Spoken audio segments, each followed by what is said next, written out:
नमस्कार. संध्याकाळ झालेली आहे. नेहमीच्या वेळेला व्याख्यानाला सुरुवात होत आहे. सर्वप्रथम मी संस्थेचे अध्यक्ष डॉक्टर बी आर कुरणे सर यांना विनंती करेन की आजचे वक्ते श्रीयुत तुषारजी नातू यांचं स्वागत पुष्पगुच्छ देऊन करावं.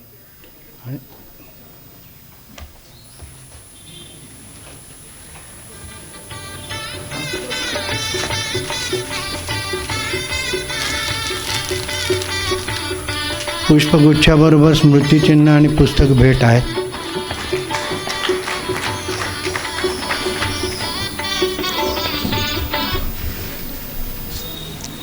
आजचं भाषण कैलासवासी श्री रामचंद्र बापूराव अभ्यंकर वकील आणि कैलासवासी सौ जानकीबाई रामचंद्र अभ्यंकर यांच्या स्मृतिप्रित्यर्थ आयोजित केलेलं आहे. काल अमोलजी पालेकर यांनी आपल्याला रंगमंचावरती आणि सिनेमाच्या पार्श्वभूमीवर फिरवून आणलं चंदेरी दुनियेमध्ये. आणि आज आपल्याला तुषारजी नातू तिथून एकदम खाली उतरून रस्त्यावर आणणार आहेत आणि कुठं कुठं फिरवून आणणार आहेत ते कळेल हळूहळू. विषय काय आहे तर विषय कोणाच्याच आवडीचा नाही, व्यसनमुक्ती हा विषय आहे. ज्या वेळेला मुक्तांगण ही संस्था सुरू झाली पुण्यामध्ये त्यावेळेला पु ल देशपांडे म्हणाले होते की या संस्थेला मी काय आशीर्वाद देऊ, संस्थेची भरभराट हो असं काही मी म्हणू शकत नाही, तर ही संस्था लवकरात लवकर बंद हो अशी माझी इच्छा आहे. पण तसं झालं नाही.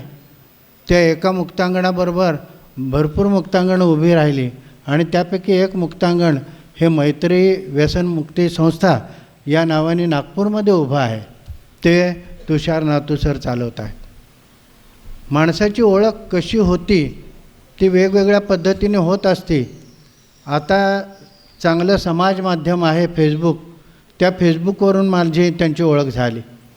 आणि ज्या वेळेला माणूस स्वतःच्या मनातलं प्रांजळपणानं लिहित असतो त्यावेळेला तो आपला चांगला मित्र होत असतो.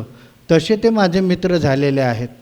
त्यामुळं गाडीतून उतरल्यानंतर त्यांची ओळख करावीशी असं मला वाटलंच नाही, कारण आम्ही त्यांना वर्षानुवर्ष ओळखतच आहोत. असे आमचे स्नेहबंध जुळलेले आहेत आणि या विषयावरती ते काम करत आहेत, बरीच वर्ष काम करत आहेत. त्यांनी या विषयावरती नशा यात्रा, बंडखोर आणि बेवड्याची डायरी असे 3 पुस्तकं लिहिलेली आहेत.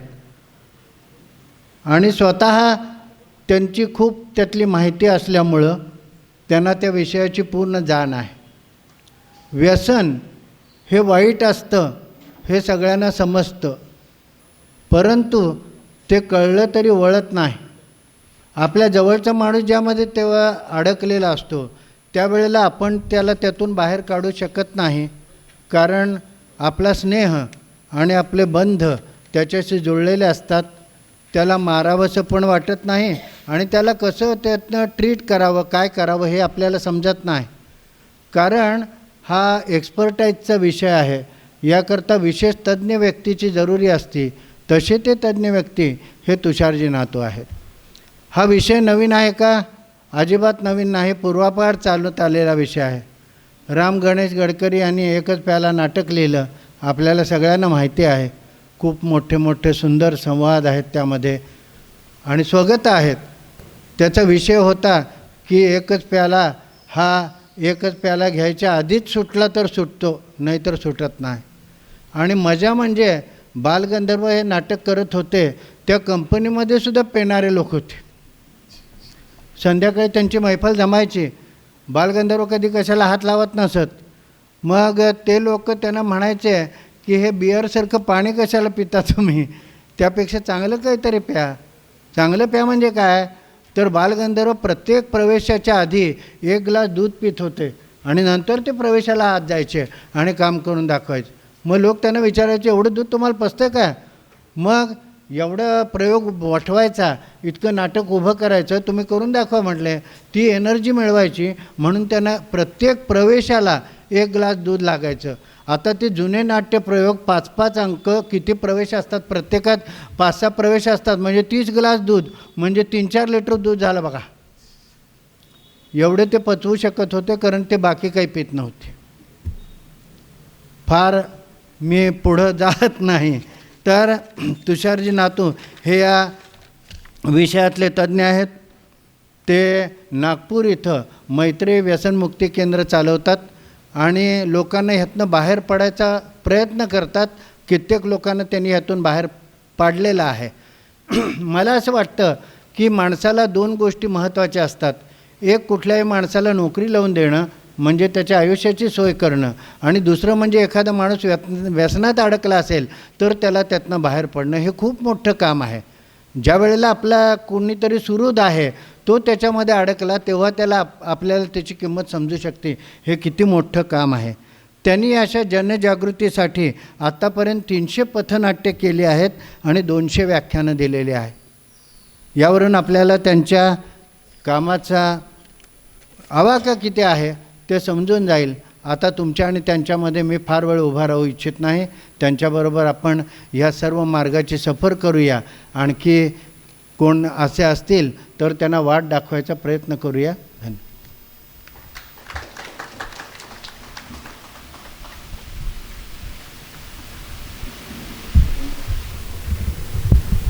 नमस्कार. आत्ता मला आठवण झाली, आमचा जेव्हा संवाद झाला की मला इथे यायचं आहे त्याबद्दल आणि विषय कुठला ठरवायचा, त्यावेळी मी त्यांना नेहमीप्रमाणे म्हटलं की व्यसनाधीनता हा विषय घेऊयात. तर ते म्हणे हा एकदम पचनी पडायला कठीण आहे. मग काय विषय द्यावा की ज्याच्यात डायरेक्ट व्यसनाचं नाव नको, असा कुठला तरी विषय आपण. आणि त्यांनी सुचवलं सोशल ते अनसोशल. मग माझ्या लक्षात आलं अरे हे तसं संबंधितच आहे. मग मी सोशलचा अर्थ माझ्या पद्धतीने सोसेल ते न सोसेल, सोशल ते अनसोशल, सोसेल ते न सोसेल. आणि व्यसनाधीनता या मनोशारीरिक आजारामध्ये असंच होतं की आधी सोसेल अशी सुरू होते. सोशल ड्रिंकर ज्याला आपण म्हणतो, सोसेल अशी. खरं तर दारूची सुरुवात होणं हेच दुर्दैव आहे. पण अनेकांना असं वाटतं की अहंकाराचा भाग असेल तो कदाचित, की मला काय होणार नाही. किंवा प्रत्येकाने खरं तर पिणाऱ्यांनी लहानपणी किंवा मोठं होताना आपल्या गल्लीमध्ये आपल्या नातलगांमध्ये कुठून तरी ऐकलं असतं की दारूमुळे लोक बर्बाद झालेले आहेत, उद्ध्वस्त झालेले आहेत.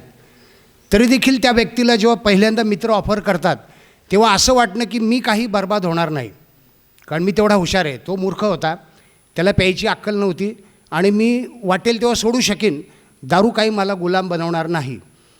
आणि ह्याच पद्धतीने मी असं अडकत गेलो. पहिल्यांदा सिगरेट आली डोळ्यासमोर आणि 10वी पास झाल्यानंतर शिंग फुटले म्हणतो ना आपण, तसे मला शिंग फुटले होते. आणि मला वाटायचं की आता 10वी पास झाला, मोठा झाला म्हणजे आता कॉलेजला जाणार, आणि कॉलेजला जाणार म्हणजे आता बऱ्याच गोष्टी करायचं मला स्वातंत्र्य आहे. आणि त्यापैकी माझी कल्पना होती की आता मी सिगरेट पिऊ शकतो, कारण मी आता मोठा झालो आहे. मग सिगरेटनंतर बियर आली, मग इतर गोष्टी आल्या सगळ्या, गांजा आला, ब्राऊन शुगर आली. आणि त्या वाटेवर मी वेड्यासारखा चालत राहिलो आणि पूर्ण उद्ध्वस्त झालो. ईश्वराची कृपा आहे, माझ्या नातलगांचे अथक प्रयत्न आणि माझे असंख्य हितचिंतक ज्यांना माहिती होतं की हा मुलगा चांगला आहे पण हा बिघडला आहे आणि याला हा सुधारू शकतो, त्यांनी माझ्यासाठी जे प्रयत्न केले त्यांच्या कृपेने मी आज आपल्यासमोर उभा आहे. सुरुवातीला कळत नाही बरं का, प्रत्येक आज जो दारोडा आहे त्याची सुरुवात ही ऑकेजनलीच झालेली असते. ऑकेजनली म्हणजे कधी काळी पिण्याने झाली असते, वर्ष 6 महिन्यातून एकदा प्यायला काय हरकत आहे म्हणून. मात्र दारूमध्ये ॲडिक्टिव्ह पॉवर आहे. दारू किंवा सगळ्या प्रकारचे ड्रग्ज म्हणूयात आपण, त्यामध्ये ॲडिक्टिव्ह पॉवर म्हणजे अधीन करून घेण्याची क्षमता, सेवन करणाऱ्याला अधीन करून घेण्याची क्षमता असते. आणि काही व्यक्ती त्याच्या अधीन होतात. आता या कोणत्या व्यक्ती अधीन होतात हा एक प्रश्न आहे. कारण असा पण एक अभ्यास आहे की 100 लोकांना जर एका पंक्तीत बसून पहिल्यांदाच जर दारू दिली तर त्यापैकी 15 ते 20 लोक हमखास दारुडे बनतात. 15 ते 20च का, आणि उरलेले ते 80 का नाही. मी अनेक वर्ष हे शोधत होतो, व्यसनात अडकलेलो होतो आणि मला हे कळत होतं मी चुकतो आहे, पण मीच का, की तो माणूस मी ऐकलं की तो आठवड्यातून एकदाच पितो, त्याला कसं जमतं आणि मला रोज का लागते, सकाळ संध्याकाळ लागते, म्हणजे माझ्यात काहीतरी कमी आहे हे पण नक्की आहे. मग खूप वर्ष चिंतन केल्यावर माझ्या लक्षात आलं की मी ॲडिक्टिव्ह नेचरचा माणूस आहे. ॲडिक्टिव्ह नेचर आणि ॲडिक्टिव्ह पॉवर ह्या दोन गोष्टी एकत्र आल्या. ॲडिक्टिव्ह नेचर म्हणजे काय की अधीन होणारं व्यक्तिमत्व. जी गोष्ट आवडली ती सारखी करत राहण्याचं माझं व्यक्तिमत्व आहे. आणि मग ती गोष्ट चांगली आहे की वाईट आहे ते मला कळत नाही, मला आवडते म्हणून मला ते करायचं. आणि मी हे सायन्स शोधल्या तेव्हा वयाच्या 4-5पासून ते मला चिन्ह दिसले. आत्मपरीक्षण आमच्या उपचार पद्धतीमध्ये असतं आणि तेव्हा मला आठवतं की व्यसनामध्ये खोटं बोलणं, चोऱ्या करणं हे तर सर्रास होतं. मात्र मी 5वी-6वीला व्यसन नव्हतं करत, पण पतंग उडवायला प्रचंड आवडायचं किंवा भवरे खेळा, गोट्या खेळा, उन्हाळ्याच्या सुट्टीत क्रिकेट, बाकी सगळ्या गोष्टी. आणि इतक्या की पतंग सारखी मिळत नाही, पतंगीला पैसे घरून मिळत नाही, म्हणून त्यावेळी देखील मी वडिलांच्या पाकिटातले पैसे काढले होते. म्हणजे ह्या खुणा कुठे होत्या माझ्या व्यसनाधीनतेच्या, आहारी जाण्याच्या.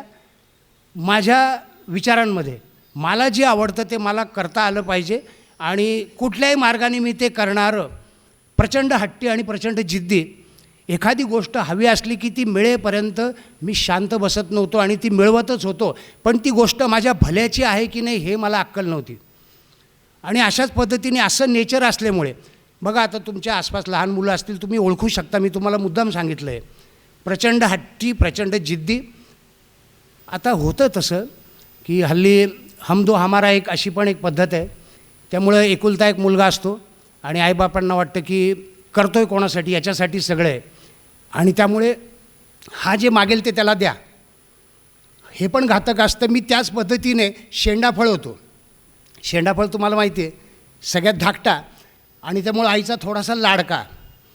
आणि आई मला प्रत्येक वेळी ढाल बनवून पुढे यायची. मोठा भाऊ अतिशय साधा सरळ, तो आपला सरळ मार्गाने जाणारा, अभ्यासात लक्ष देणारा, आणि माझं खेळण्याकडे लक्ष जास्त. गुंडगिरी, मारामाऱ्या, मित्रांमध्ये शिवीगाळी या सगळ्यांकडे माझा जास्त कल. हे खरं तर आईला कळत होतं, पण आई असते शेवटी. आणि जो दुबळा आहे त्याला आई जास्त संरक्षण देते. आणि आईला कळत होतं की हा थोडा दुबळा आहे, याला स्वतःचं भलं कळत नाही, म्हणून मला याला संरक्षण दिलं पाहिजे. त्याचा गैरफायदा घेतला मी. आईच्या प्रेमाचा प्रचंड गैरफायदा घेतला, इतका की शेवटी एक वेळ अशी आली, आईने आत्महत्येचा प्रयत्न केला. सगळे दोष देतात हो, आईने चांगले संस्कार नाही दिले, आईच्या लाडाने बिघडला. सगळे काय, माझा मोठा भाऊ म्हणायला लागला, बहीण म्हणायला लागली, नातलग म्हणायला लागले की तू बिघडवला तुझ्या लाडाने, तू प्रत्येक वेळी त्याला पाठीशी घालते. लग्नही करून दिलं, सुधारेल. पाणी दे.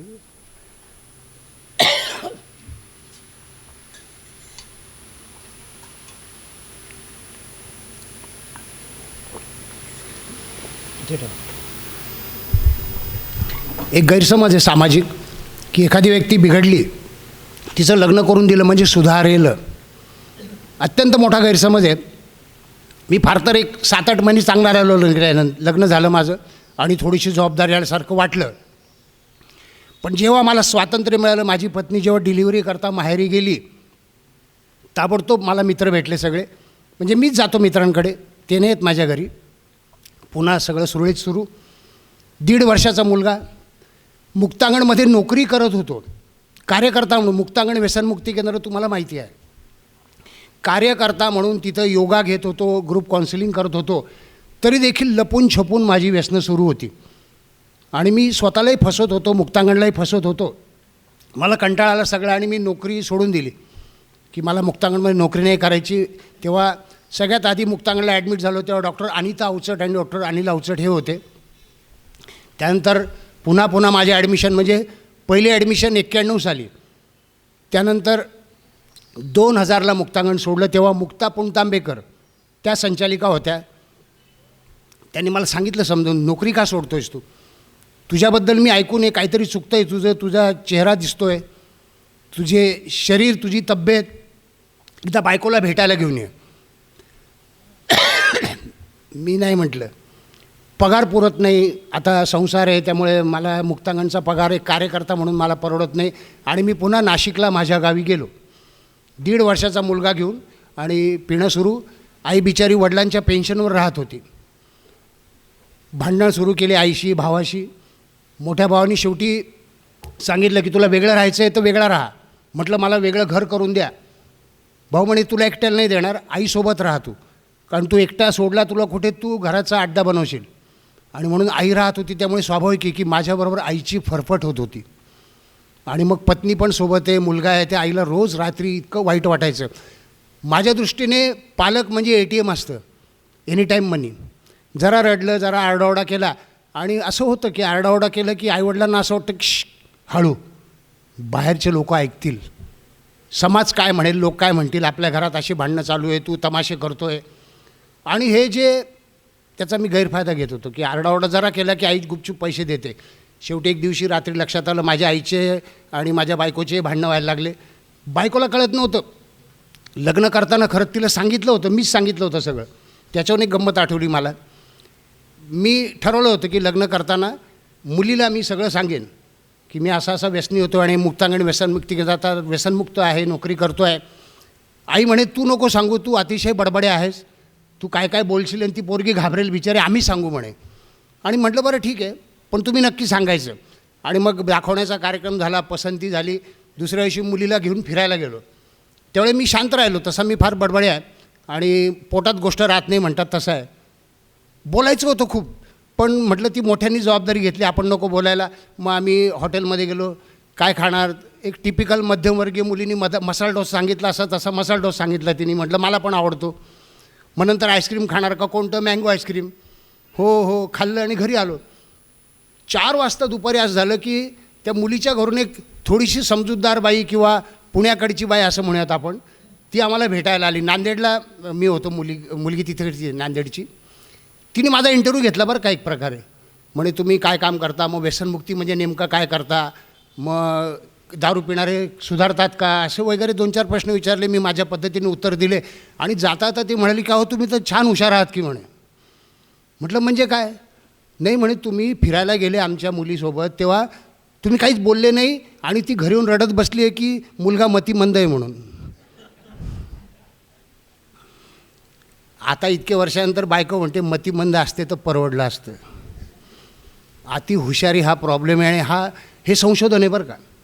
व्यसनात अडकलेले किंवा दारुडे, बेवळे, गर्दुल्ले, गंजडी, आपण जे काही नावाने पुकाराल त्यांना, प्रचंड हुशार असतात. त्यांचं IQ, हे संशोधन आहे, त्यांचा IQ इतरांपेक्षा जास्ती असतो, इंटेलिजन्स कोशंट. मात्र त्यांचा इमोशनल कोशंट हा 0 असतो. भावनेच्या भरात निर्णय घेणारे, पटकन दुखावणारे, पटकन अपमान वाटणारे, पटकन चिडणारे, पटकन आनंद वाटणारे, पटकन प्रेमात येतील, वाटेल ते कबूल करतील, म्हणजे थोडक्यात भावनेच्या भरात निर्णय घेणारे. त्यांचं IQ, भावनिक संतुलन आम्हाला साधता येत नव्हतं. आणि म्हणून प्रत्येक वेळा आयुष्यात घेतलेले निर्णय भावनेच्या भरत होते. तर आई अशी वैतागली, आईचं आणि बायकोचं भांडण. आणि बायको म्हणायची तुम्ही पैसे का देता. आई म्हणायची अगं दिले नाही तर तो बाहेर चोऱ्या करेल, कारण त्याला व्यसन नाही मिळालं तर तो काहीही करू शकतो हे मला माहिती आहे. आणि बाहेर चोऱ्या करेल हे मला नको आहे, पोलीस स्टेशनला जावं लागेल, त्याला पोलीस पकडतील, हे सगळं नको आहे. अशा प्रकारची भांडणं. आणि 1.5 वर्षाचा माझा मुलगा बिचारा रडायचा हो. आत्ता मला त्या गोष्टीचे अर्थ उलगडत आहेत. सुरुवातीला मी आणि आई आम्ही भांडत असलो पैशाहून की तो मुलगा माझे पाय धरायचा रांगत येऊन. आता कळतं तो मला थांबवत होता. त्याला कळत होतं की घरात भांडणं कोण करतोय, कल्पिट कोण आहे. तो माझा पाय धरून ओढायचा प्रयत्न करायचा आणि मी त्याला झटकायचो. आईला म्हणायचो बायकोला याला तिकडे नाही तर मी मारीन याला. नंतर असं झालं 1-1.5 महिन्यानंतर की तो माझ्याकडे येत नव्हता. तो आजीकडे जायचा, म्हणजे माझ्या आईकडे. आजीचा साडीचा पदर ओढायचा किंवा आईची ओढणी ओढायचा. आता मला अर्थ उडगवतोय. तो सांगू इच्छित होता की याच्याशी भांडू नका, हा नालायक आहे, तुम्हाला काही करेल. कळतं बरं लहान मुलांना फार. आता मला हे आठवतं सगळं, मला फार वाईट वाटतं. त्या मुलाचा संदेश मी समजू शकलो नाही. आणि एका दुर्दैवी रात्री आईने झोपेच्या गोळ्या खाल्ल्या. आईला वाटलं की कदाचित सगळे मला दोष देत आहेत, तुझ्या लाडामुळे बिघडला, तू प्रत्येक वेळे पाठीशी घालते आणि मी नसेन जगात तेव्हाच याचे डोळे उघडतील. आणि ह्या हेतूने त्यावेळी माझे वडील गेले होते. त्यावेळेचे सगळे औषधं गोळ्या उरल्या होत्या, झोपेच्या गोळ्या होत्या, ब्लड प्रेशरच्या, शुगरच्या, अशा 50-60 गोळ्या होत्या. त्या आईने खाल्ल्या होत्या. सकाळी बायको आईला उठवायला गेली, आईच्या तोंडाला फेस येत होता आणि बायकोनी पटकन मला उठवलं. माझ्या लक्षात आलं की अरे हे जबाबदार मी आहे. मग मोठ्या भावाला फोन करायचा. आता मोठा भाऊ जवळच राहत होता. त्याला काही सांगू नको, आम्ही भांडतो, मी आईला त्रास देतो वगैरे. भाऊ आला, पटकन डॉक्टर आले आणि त्यांनी सांगितलं की हॉस्पिटलला हलवावं लागेल. मग आईला हॉस्पिटलला घेऊन जाताना कारमध्ये आईचं डोकं माझ्या मांडीवर, भाऊ पुढे बसलेला आहे, ड्रायव्हर आहे. माझ्या डोक्यात विड्रॉल सिम्टम्स याचा अर्थ असा की एखाद्या व्यसनाची सवय लागली असली आणि ते व्यसन जर ठराविक वेळेला ठराविक डोस घेतला नाही तर तुम्हाला जो प्रचंड शारीरिक आणि मानसिक त्रास होतो त्याला म्हणतात विड्रॉल सिम्टम्स. तडफड प्रचंड माशासारखी पाण्यातून काढलेल्या. आणि मी विचार करत होतो की आईचं हे असं झालेलं आहे आणि आता माहीत नाही पुढे काय होईल दवाखान्यात गेल्यानंतर.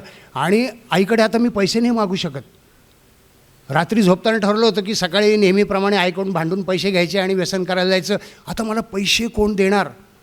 बघा कशा दुहेरी भावनात अडकलो होतो की माझी प्रिय आई, लहानपणी मला आईचं शेपूट म्हणायचे, कारण सतत 3री-4थी पण आईच्या मागे मागे. म्हणजे आई स्वयंपाक करत बसली, ओट्यावर मी बसायचो आणि आईचा स्वयंपाक सतत आईच्या मागे, म्हणून आईचं शेपूट. आणि आज ती आई सिरियस आहे, तिला दवाखान्यात घेऊन चाललो आहोत. पण आपल्या व्यसनाचं काय? हॉस्पिटलमध्ये ॲडमिट केल्यानंतर आपल्याला पैसे कोण देणार?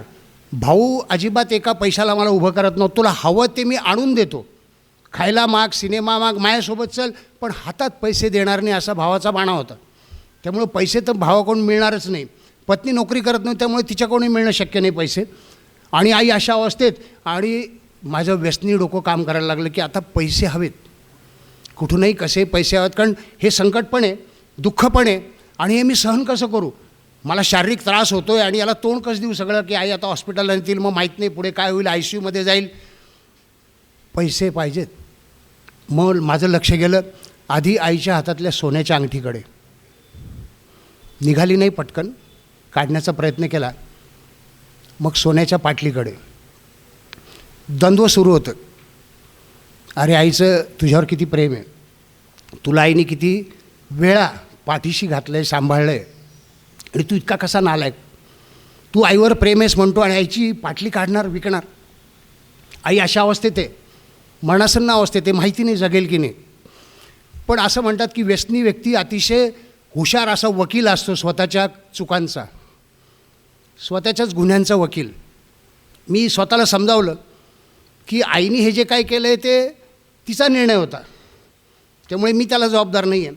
आणि आई बरी होणारच आहे, मी तात्पुरतं हे काढून घेतो आहे, मी सुधारणारच आहे पुढे. त्यावेळी आईला एकाच्या ऐवजी 2 पाटल्या आणून देईन मी. वकिली डोकं ते अतिशय बुद्धिमान, जे नेमकं विनाशाच्या दिशेने नेतं.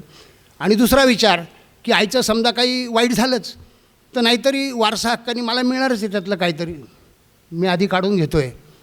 सुदैवाने आई वाचली, पण तो माझ्या घरच्यांवर शेवटचा आघात होता. मी केलेला शेवटचा आघात की आता तुझं व्यसन कोणाच तरी जीवावर बेततं आहे. तू तर मेला नाहीच आहेस, पण आमच्यापैकी कोणतरी मरू शकतं. तुझ्यावर प्रेम करणारे लोक, उद्या कदाचित बायको पण असं पाऊल उचलू शकते. त्या मुलाकडे तुझं दुर्लक्ष होतं आहे, तो मोठा होतो आहे. आणि मग घरच्यांची मीटिंग झाली आहे, आता करायचं काय? व्यसनमुक्ती केंद्र झाली. मुक्तांगणला 4-5 वेळा ॲडमिशन झाल्या. तिथे चांगला गोड वागतो, गोड बोलतो, छान लेक्चर पण देतो, बोलतो पण चांगला, म्हणजे बेस्ट पेशंट म्हणून ॲवॉर्ड पण घेतो हा, उत्कृष्ट पेशंट, योगा हे सगळ्यात तरबेज. बाहेर आल्यावर काय होतं? बाहेर आलं की हा बाहेरच्या सर्वसामान्य समस्यांचा सामना का करू शकत नाही, किंवा एक नॉर्मल आयुष्य का जगू शकत नाही. आणि असं वारंवार होतं आहे, तर अर्थ इलाज काय? कारण सगळ्यात पहिले मला ॲडमिट केलं होतं प्रायव्हेट हॉस्पिटलला. अगदी सुरुवातीला व्यसन सुरू द्यायला तेव्हा मध्यमवर्गीय घाबरले घरचे लोक की हा काहीतरी भयानक करतो आहे, गांजा, ब्राऊन शुगर. ते त्यावेळेला 1982 सालची गोष्ट आहे. नवीन आलं होतं भारतामध्ये ब्राऊन शुगरचं व्यसन. ब्राऊन शुगर म्हणजे थोडक्यात सांगतो, अफूपासून निर्माण होते. अफूपासून हेरॉईन तयार करण्याच्या प्रक्रियेमध्ये जी वेस्टेड पावडर असते तिला ब्राऊन शुगर म्हणतात. म्हणजे हेरॉईनचाच कच्चा माल म्हणेल आपण. ती त्यावेळी भारतात आली होती 82-83मध्ये. आणि मुंबईपासून जवळच्या शहरामध्ये, म्हणजे नाशिकचा मूळचा मी, तिथे आमच्या शहरात पाण्याला होती. आणि सगळ्या गांजांच्या अड्ड्यावरती आधी वाटली गेली फुकट. गांजा जिथे आम्ही प्यायला तिथे फुकट वाटली गेली की नई नशा आहे. आणि माझ्या डोक्यात सतत प्रश्नचिन्ह असायची, खूप प्रश्नचिन्ह. म्हणजे आकाश कसं बनलं असेल, किंवा जमिनीत खोलवर खाली गेलं तर आपण कुठे बाहेर पडू, असे काहीतरी प्रश्न असायचे डोक्यात. आणि ते प्यायलं की काही उत्तराची गरजच नाही भासायची. नशा केली की सगळं विसरून जायचं. आणि सुन्न अवस्थेत बसून राहायचं, झोपून राहायचं. त्यामुळे वेगाने हारी गेलो सगळ्या गोष्टीच्या. त्यावेळी घरच्यांना ॲडमिट करायचं कुठे, तर प्रायव्हेट हॉस्पिटलमध्ये मला ॲडमिट केलं होतं. डॉक्टर वझे म्हणून होते नाशिकमध्ये, फॅमिली डॉक्टर होते आमचे. त्यांच्याकडे केलं. त्यांनाही कळत नव्हतं की याला विड्रॉल सिम्टम्सला औषधं कोणती द्यायची, कारण अल्कोहोलचे विड्रॉल सिम्टम्सला औषधं असतात. डायझेफाम, लिब्रियम अशा गोळ्या असतात त्या, लोपेज वगैरे. पण ब्राऊन शुगरला हे चालत नाही. म्हणजे जे ड्रगचे ॲडिक्ट आहेत त्यांना या गोळ्या चालत नाहीत अल्कोहोलच्या, त्यांना वेगळ्या गोळ्या आहेत. आता मी गोळ्या नाही सांगत अर्थात, त्यांना वेगळ्या गोळ्या लागतात. नाहीतर मग हॅल्युसिनेशनमध्ये जातात, म्हणजे भासाच्या किंवा भ्रमाच्या अवस्थेत जातात ते लोक. तर मला सलाईन लावलं, आपलं झोपेच्या 2-3 गोळ्या दिल्या, पण प्रचंड अस्वस्थता.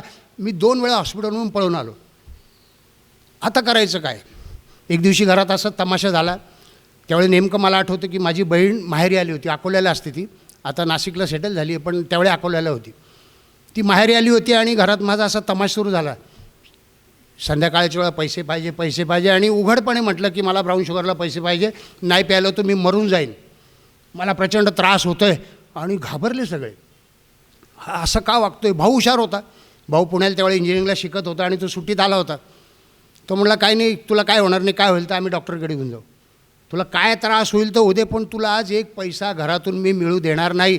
आणि भावानी घरच्यांना वॉर्निंग दिली, आईला आणि वडिलांना, याला एक जरी पैसा द्याल तरी मी घर सोडून जाईन, कारण तुमच्या लाडामुळे किंवा तुम्ही घाबरून पैसे देता, इमोशनल ब्लॅकमेल करतो तुम्हाला हा, आणि तुम्ही प्रत्येक वेळी फसता. आज याला पैसे मिळू देणार नाही. मग मी नवीन अस्त्र काढलं, मला पैसे द्या नाही तर मी आत्महत्या करतो. इमोशनल ब्लॅकमेल म्हणतात बरं का याला. आणि मग सगळे बघत राहिले माझ्याकडे, आत्महत्या करतो. म्हणजे नेमकं काय, आता बहीण आलेली, 2 माझे भाचे, एक भाची आणि एक भाचा, छोटे मुलं, ते रडायला लागले घरामध्ये. आई म्हणाली भावाला, दे ना कटकट, कशाला घरामध्ये. आता बघ किती तमाशा होतो आहे सगळा. मग मी आता खरोखर घाबरायला पाहिजे म्हणून ब्लेड घेतले एक आणि मी आता गळा कापून घेणार. आहे ते कोण? मी गळा कापून आत्महत्या करतो म्हणून ते हळूहळू कापायला सुरुवात केली होती. थोडं रक्त आल्यावर मी जरा सिरियस झालो. अरे म्हटलं खरंच कापला गेला तर, हो म्हणजे नाटक राहील बाजूला आणि आपणच मरून जाऊ. मग मी आरसा घेऊन, म्हणजे जगातली पहिली आत्महत्या असेल बरं का अशी, की आरसा घेऊन गळा कापतो आहे. म्हणजे मापात फक्त रक्त येऊन घरचे घाबरले पाहिजेत एवढं मला करायचं होतं नाटक. मग थोडेसे रक्ताचे उघळ वगैरे आले. आई रडायला लागली, आई शेजारी निघून गेली, बहीण निघून गेली मुलांना घेऊन बाहेर. भाऊ मात्र एकटाच बसला, बघू तू कसा मरतो. पण एका वेळेला त्याला असं वाटलं की अरे खरंच तर नाही मरणार. मग त्याच्याकडे कायद्याचा उपाय होता, पोलीस स्टेशन. तो पटकन निघून गेला बाहेरून कडी लावून. तो निघून गेल्यावर थांबली माझी आत्महत्या. आता कोणासमोर करायचं? तो गेला पोलीस स्टेशनला, हे माहीत नाही मला. मला वाटतं तो मला घाबरून किंवा कंटाळून निघून गेला आहे. म्हटलं येतीलच, परत चालू करू आपली पुढच्या टप्पा. डायरेक्ट पोलीसची व्हॅन दारामध्ये आणि एकदम 4-5 पोलीस शिरले. मला लगेच कमरेला मिरूला पकडला. हाच आहे म्हणे, हाच आहे. भाऊ पण बसला त्या व्हॅनमध्ये, निळी व्हॅन असते, डग्गा त्याच्यामध्ये. भावाकडे रागाने बघत होतं, पण पोलीस होते बाजूला बसलेले. पोलीस स्टेशनला गेल्यावर रडारडी. मग त्या इन्स्पेक्टरसमोर चेहरा अत्यंत भोळा. आणि साहेब माझं चुकलं असतं असं भावाने सांगितलं. हा ब्राऊन शुगर पितो, त्यांनी कबूल केलेलं आहे. मग पोलिसांनी खिसे तपासले. सुसाईड नोट पण लिहिली होती नाटक म्हणून, ती सापडली. आणि मी आयुष्याला कंटाळलो आहे म्हणून आत्महत्या करत आहे. माझ्या मृत्यूनंतर माझी किडनी, माझे डोळे हे मी दान करणार आहे. नाटक सगळं. तो इन्स्पेक्टर हसला आधी. अरे नालायका, तू किडनी आणि डोळे दान करायची भाषा करतो, पण ती आहे ती दिलेली ते वापर की स्वतः नीट नालायक. तू स्वतः वापराय सोडून मरणार, मग दान करणार, एवढं कशाला पुण्य कमवतो? आता याच्यापुढे पिणार नाही. हो साहेब, चुकलं. आणि आले बाहेर. कारण पोलिसांना माहिती की याच्यावर केस बीस केली तर पुढचं आयुष्य सगळे. तरुण मुलगा आहे, असं व्हायला नको म्हणून त्याला दम देऊन सोडून देऊ, हा घाबरेल. बाहेर आलो. थोडंसं 1 किलोमीटर पोलीस स्टेशन दूर. भावाला म्हटलं आता माझी एवढी इज्जत गेली, आता तरी पैसे दे. हे व्यसन आहे, आहारी जाणं हे. आणि ही मानसिक गुलामी आहे. व्यसनाधीनता या आजाराला मनोशारीरिक आजार किंवा सायकोसोमॅटिक डिसऑर्डर असं याच्याकरता म्हणतात. हा मनोशारीरिक आजार आहे. आईचं अशी घटना घडल्यानंतर सगळ्यांनी ठरवलं आणि आता शेवटचा उपाय राहिला आहे. व्यसनमुक्ती केंद्र झाले, प्रायव्हेट हॉस्पिटल झाले, आता याला सरकारी जेल. त्याच्या आधी मेंटल हॉस्पिटल पण झाले होते, तो एक वेगळा भाग आहे. 4 वेळा मेंटल हॉस्पिटल ठाणे. लहानपणी आम्ही चिडवायचो मुलांना एकमेकांना, तुला पाठवायला पाहिजे ठाण्याला म्हणून. आणि एक दिवशी मी प्रत्यक्ष ठाणे मेंटल हॉस्पिटल, ठाणे मनोरुग्णालय, नरोत्तमदास माधवदास मनोरुग्णालय 1901 त्याच्या दारात उभे होतो ठाण्यामध्ये. आतमध्ये गेल्यानंतर कपडे दिले मला घालायला, एक पांढरी मळकट चड्डी आणि पांढरा बंडी असा सदरा. त्या चड्डीला नाडीच नसते. मी अशी ती खोचून घेतली. म्हटलं नाडी कुठे आहे? म्हणे इथे नाडी मिळत नाही कारण इथले लोक नाडीनी फास घेऊ शकतात. हो म्हटलं पण मी नाही, तू त्यांच्यापेक्षा जास्त वेडा आहे म्हणे. ते तरी दुर्दैवाने त्यांच्या डोक्यावर काहीतरी परिणाम झाला आहे म्हणून असे झाले आहेत. तुला सगळं कळून तू हे करतोयस म्हणून तू डबल वेडा आहे. ते बेवडा शब्द जुळतो की नाही, बेवडा डबल वेडा. सगळं कळून, सगळं कळतं, माहिती आहे. आजकाल हाताशी तर गुगल पण आहे, दारूचे दुष्परिणाम सगळ्यांना माहिती आहे. विचारले सगळे, हो लिव्हर खराब होतं. सगळ्यात आधी ब्रेन, सगळ्यात आधी ब्रेनवर परिणाम होतो. कारण या सगळ्या वस्तूंना माइंड अल्टरिंग सबस्टन्स असं म्हणतात. म्हणजे मानवी मनावर परिणाम करणारे पदार्थ, अल्कोहोलपासून सगळ्या प्रकारचे ड्रग्ज, आणि आता मोबाईल वगैरे आले ते बोलूच आपण त्याच्यावर. मानवी मनावर परिणाम करणारे पदार्थ म्हणजे काय की सगळ्यात आधी मनाला गुलाम बनवणारे पदार्थ. पहिल्यांदा दारू, गांजा किंवा कुठल्याही प्रकारचे ड्रग्ज म्हणूयात आपण, पहिल्यांदा सेवन केल्यानंतर काय बदल होतात मानवी मनामध्ये? सगळ्यात आधी त्याला आग्रहाने पिल, उत्सुकतेने पिल, कुतूहलाने, मित्रांच्या आग्रहामुळे पहिल्यांदा सगळ्यात आधी त्याला रिलॅक्स वाटायला लागतं. म्हणजे तो असा अवघडून बसला असेल, जरा आरामशीर बसतो असा. इझी, टेक इट इझी, काय प्रॉब्लेम नाही. मग तो मोठ्याने बोलायला लागतो. म्हणजे त्याला कॉन्फिडन्स वाढतो, त्याची मतं मोठ्याने मांडायला लागतो. तुम्ही जर बारमध्ये, अर्थात जात नसेल कोणी, अशी माझी कल्पना आहे, पण जाल तर तिथे मोठमोठ्याने बोलणारे लोक भेटतील. अगदी एका टिपेत आवाज काढून बोलतात, कारण कॉन्फिडन्स वाढला असतो आणि माझं म्हणणं खरं हे सांगायचं असतं. म्हणजे ओपन माइंडेडनेस, कॉन्फिडन्स वाढतो, ओपन माइंडेडनेस येतो. त्याचप्रमाणे मग तो कलांचा भोक्ता बनतो, म्हणजे रसिक बनतो. मग अशा वेळेला गझल चालू असेल तर वा वा वा वा जोरान दाद देणार, अरे ये गाणं लगाव, वो गाणं लगाव. रसिक होतो बरं का तो. एरवी कधी गाण्याकडे ढुंकून नाही बघणार, पण प्यायल्यानंतर हा त्याच्यातला बदल, मग अश्लीलतेकडे झुकतो. तो कमरेखालचे जोक सांगायला लागतो. बदल, आणि हे सगळे बदल जे मानसिकतेत होतात. बघा इथे लिव्हरचा अजून संबंध आलेला नाही आहे, सगळ्यात आधी ब्रेनचा संबंध आहे. म्हणून दारूमुळे लिव्हर खराब होतं हे मान्यच आहे, पण सगळ्यात आधी ब्रेनवर परिणाम होतो. याचा अर्थ विचित्र असा मेंदू वागायला लागतो. तर हे जे माइंड अल्टर झाल्यानंतर बदल घडतात, ते बदल घडल्यानंतर आपल्या ब्रेनमध्ये निसर्गाने अशी रचना केली आहे की आपण जोही कोणता अनुभव घेतला तो आपोआप ब्रेनला आपण महासंगणकच म्हणतो, त्याच्यामध्ये एक फाईल तयार होते त्या अनुभवाची, आणि ती फाईल सेव्ह होते कुठलाही अनुभव असतो. म्हणजे आणि ते एक प्रकारे असोसिएशन होऊन जातं. म्हणजे तुम्ही चितळे म्हटले की तुमच्या डोक्यात पहिला कुठला शब्द येतो? बाकरवडी. नागपूर म्हटले की संत्री, नाशिक म्हटले की द्राक्ष. तसं त्यावेळे माझ्या डोक्यात जी फाईल तयार झाली व्यसनं केल्यानंतर, त्या फाईलला आपोआप नकळत मी ब्रेनच्या फाईलमध्ये नाव दिलं मजा आया, मजा आया. आणि ही फाईल तयार झाली बरं का. जसं कॉम्प्युटरमधली कुठलीही फाईल डिलीट जरी स्क्रीनवरून झाली तरी ती हार्ड डिस्कवरून कधी डिलीट होत नाही, तशी माझ्या अंतर्मनात कायमची ती मजा या नावाची फाईल आजही आहे, आजही आहे. फक्त आता मी रोज आठवतो काय, सजा मिला. म्हणजे त्याच्यावर एक ओव्हरराईट केली दुसरी फाईल, डिलीट तर करू शकत नाही, मग ओव्हरराईट करा. ती दुसरी फाईल अशी आहे की सजा मिला, की हो मजा आया भूतकाळ आहे, पण नंतर मला सजा काय मिळाली. माझ्या व्यसनामुळे मी काय काय गमावलं. माझी मैत्रीण जिच्याशी लग्न ठरलं तीही गेली, घरच्यांनीच मोडलं ते लग्न. ती बिचारी माझ्याबरोबर पळून यायला तयार होती की आपण पळून जाऊन लग्न करू, पण मी असा व्यसनी म्हटलं हिला घेऊन कुठे पळून जायचं, काय होत नाही काय होत नाही. मग घरच्यांनी तिला रातोरात दुसऱ्या गावी नेली, तिचं 2 महिन्यात लग्न करून टाकलं. तोपर्यंत मला मेंटल हॉस्पिटल ठेवलं. काय काय गमावलं ते जेव्हा मी आज रोज आठवतो त्यावेळी मी व्यसनापासून दूर असतो. कारण मला कळतं की आता मजा नाही राहिलेली. व्यसनमुक्ती केंद्रात उपचार म्हणजे अनेकांना वाटतं नेमकं काय करता, कोणती जादूची छडी आहे का, काही मशीन आहे का.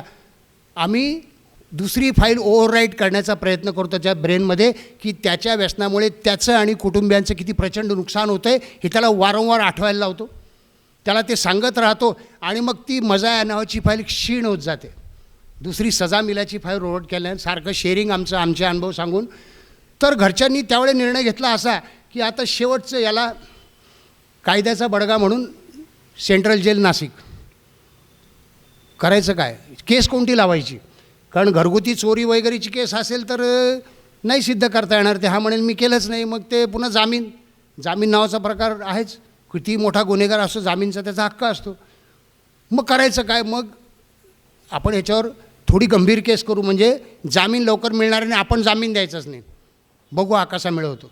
याचे मित्र तर सगळे भणंग आहेत त्याच्यासारखेच, ते काय याला जामीन करणार नाहीत. माझ्यावर 498ची केस लावली गेली, जी आपण डावरीची म्हणतो, की बायकोला पैशासाठी मारझोड, हुंड्यासाठी तगादा लावणे, मानसिक छळ करणे असे. खरं तर बायकोचे माझे संबंध चांगले होते, पण व्यसनामुळे बिघडलेच होते अर्थात. पैशाचं पण मारझोड अशी नव्हती, शिवीगाळ नव्हती, आईशी भांडणं होती फक्त, आणि आई द्यायची पैसे. बायकोशी भांडणं होते, पण केस मजबूत होण्याकरता बायकोला पटवलं माझ्या घरच्यांनी, आणि कसंही करून तू लिहून दे तसं, की हा मला त्रास देतो असं तसं बायकोनी विचारून लिहून दिलं, कारण तिला आशा होती कदाचित सुधारेल. आणि मग मला सेंट्रल जेलमध्ये पाठवलं गेलं. पहिले 15 दिवस न्यायालयीन कस्टडी मिळाली. त्यानंतर मग नेमकं त्यावेळे मालेगाव नाशिकमध्ये दंगली सुरू होत्या, आणि त्या दंगलीमुळे आम्हाला जे एस्कॉर्ट असतात बाहेर घेऊन जाणारे पोलीस ते मिळत नव्हते, म्हणून अजून 15 दिवस असे एकूण 50 दिवस मी राहिलो. त्या काळात मी आत्मपरीक्षण केलं, प्रचंड आत्मपरीक्षण केलं. रिकामा वेळ आहे, करायचं काय? तुम्हाला एक वैशिष्ट्य सांगतो, जेलमध्ये महिलांच्या गुन्ह्यामध्ये जो आला त्याला प्रचंड तिरस्कार मिळतो जेलमध्ये सुद्धा. मला सगळ्यात आधी त्या वॉर्डनने विचारलं केस कोणची आहे, म्हटलं 498. त्यांनी मला संडासाजवळ झोपायला जागा दिली. म्हटलं अरे जरा अच्छी जगह, तेरी औकात यही है बोले, तेरे में दम है ना बोले तो बाहर जाके गुंडागर्दी कर, लोगों को नड़, उनको लूट. घर की औरत को, घर की लक्ष्मी को सताता है, नालायक तू. तुझी लायकी तिथं संडासापाशी आहे.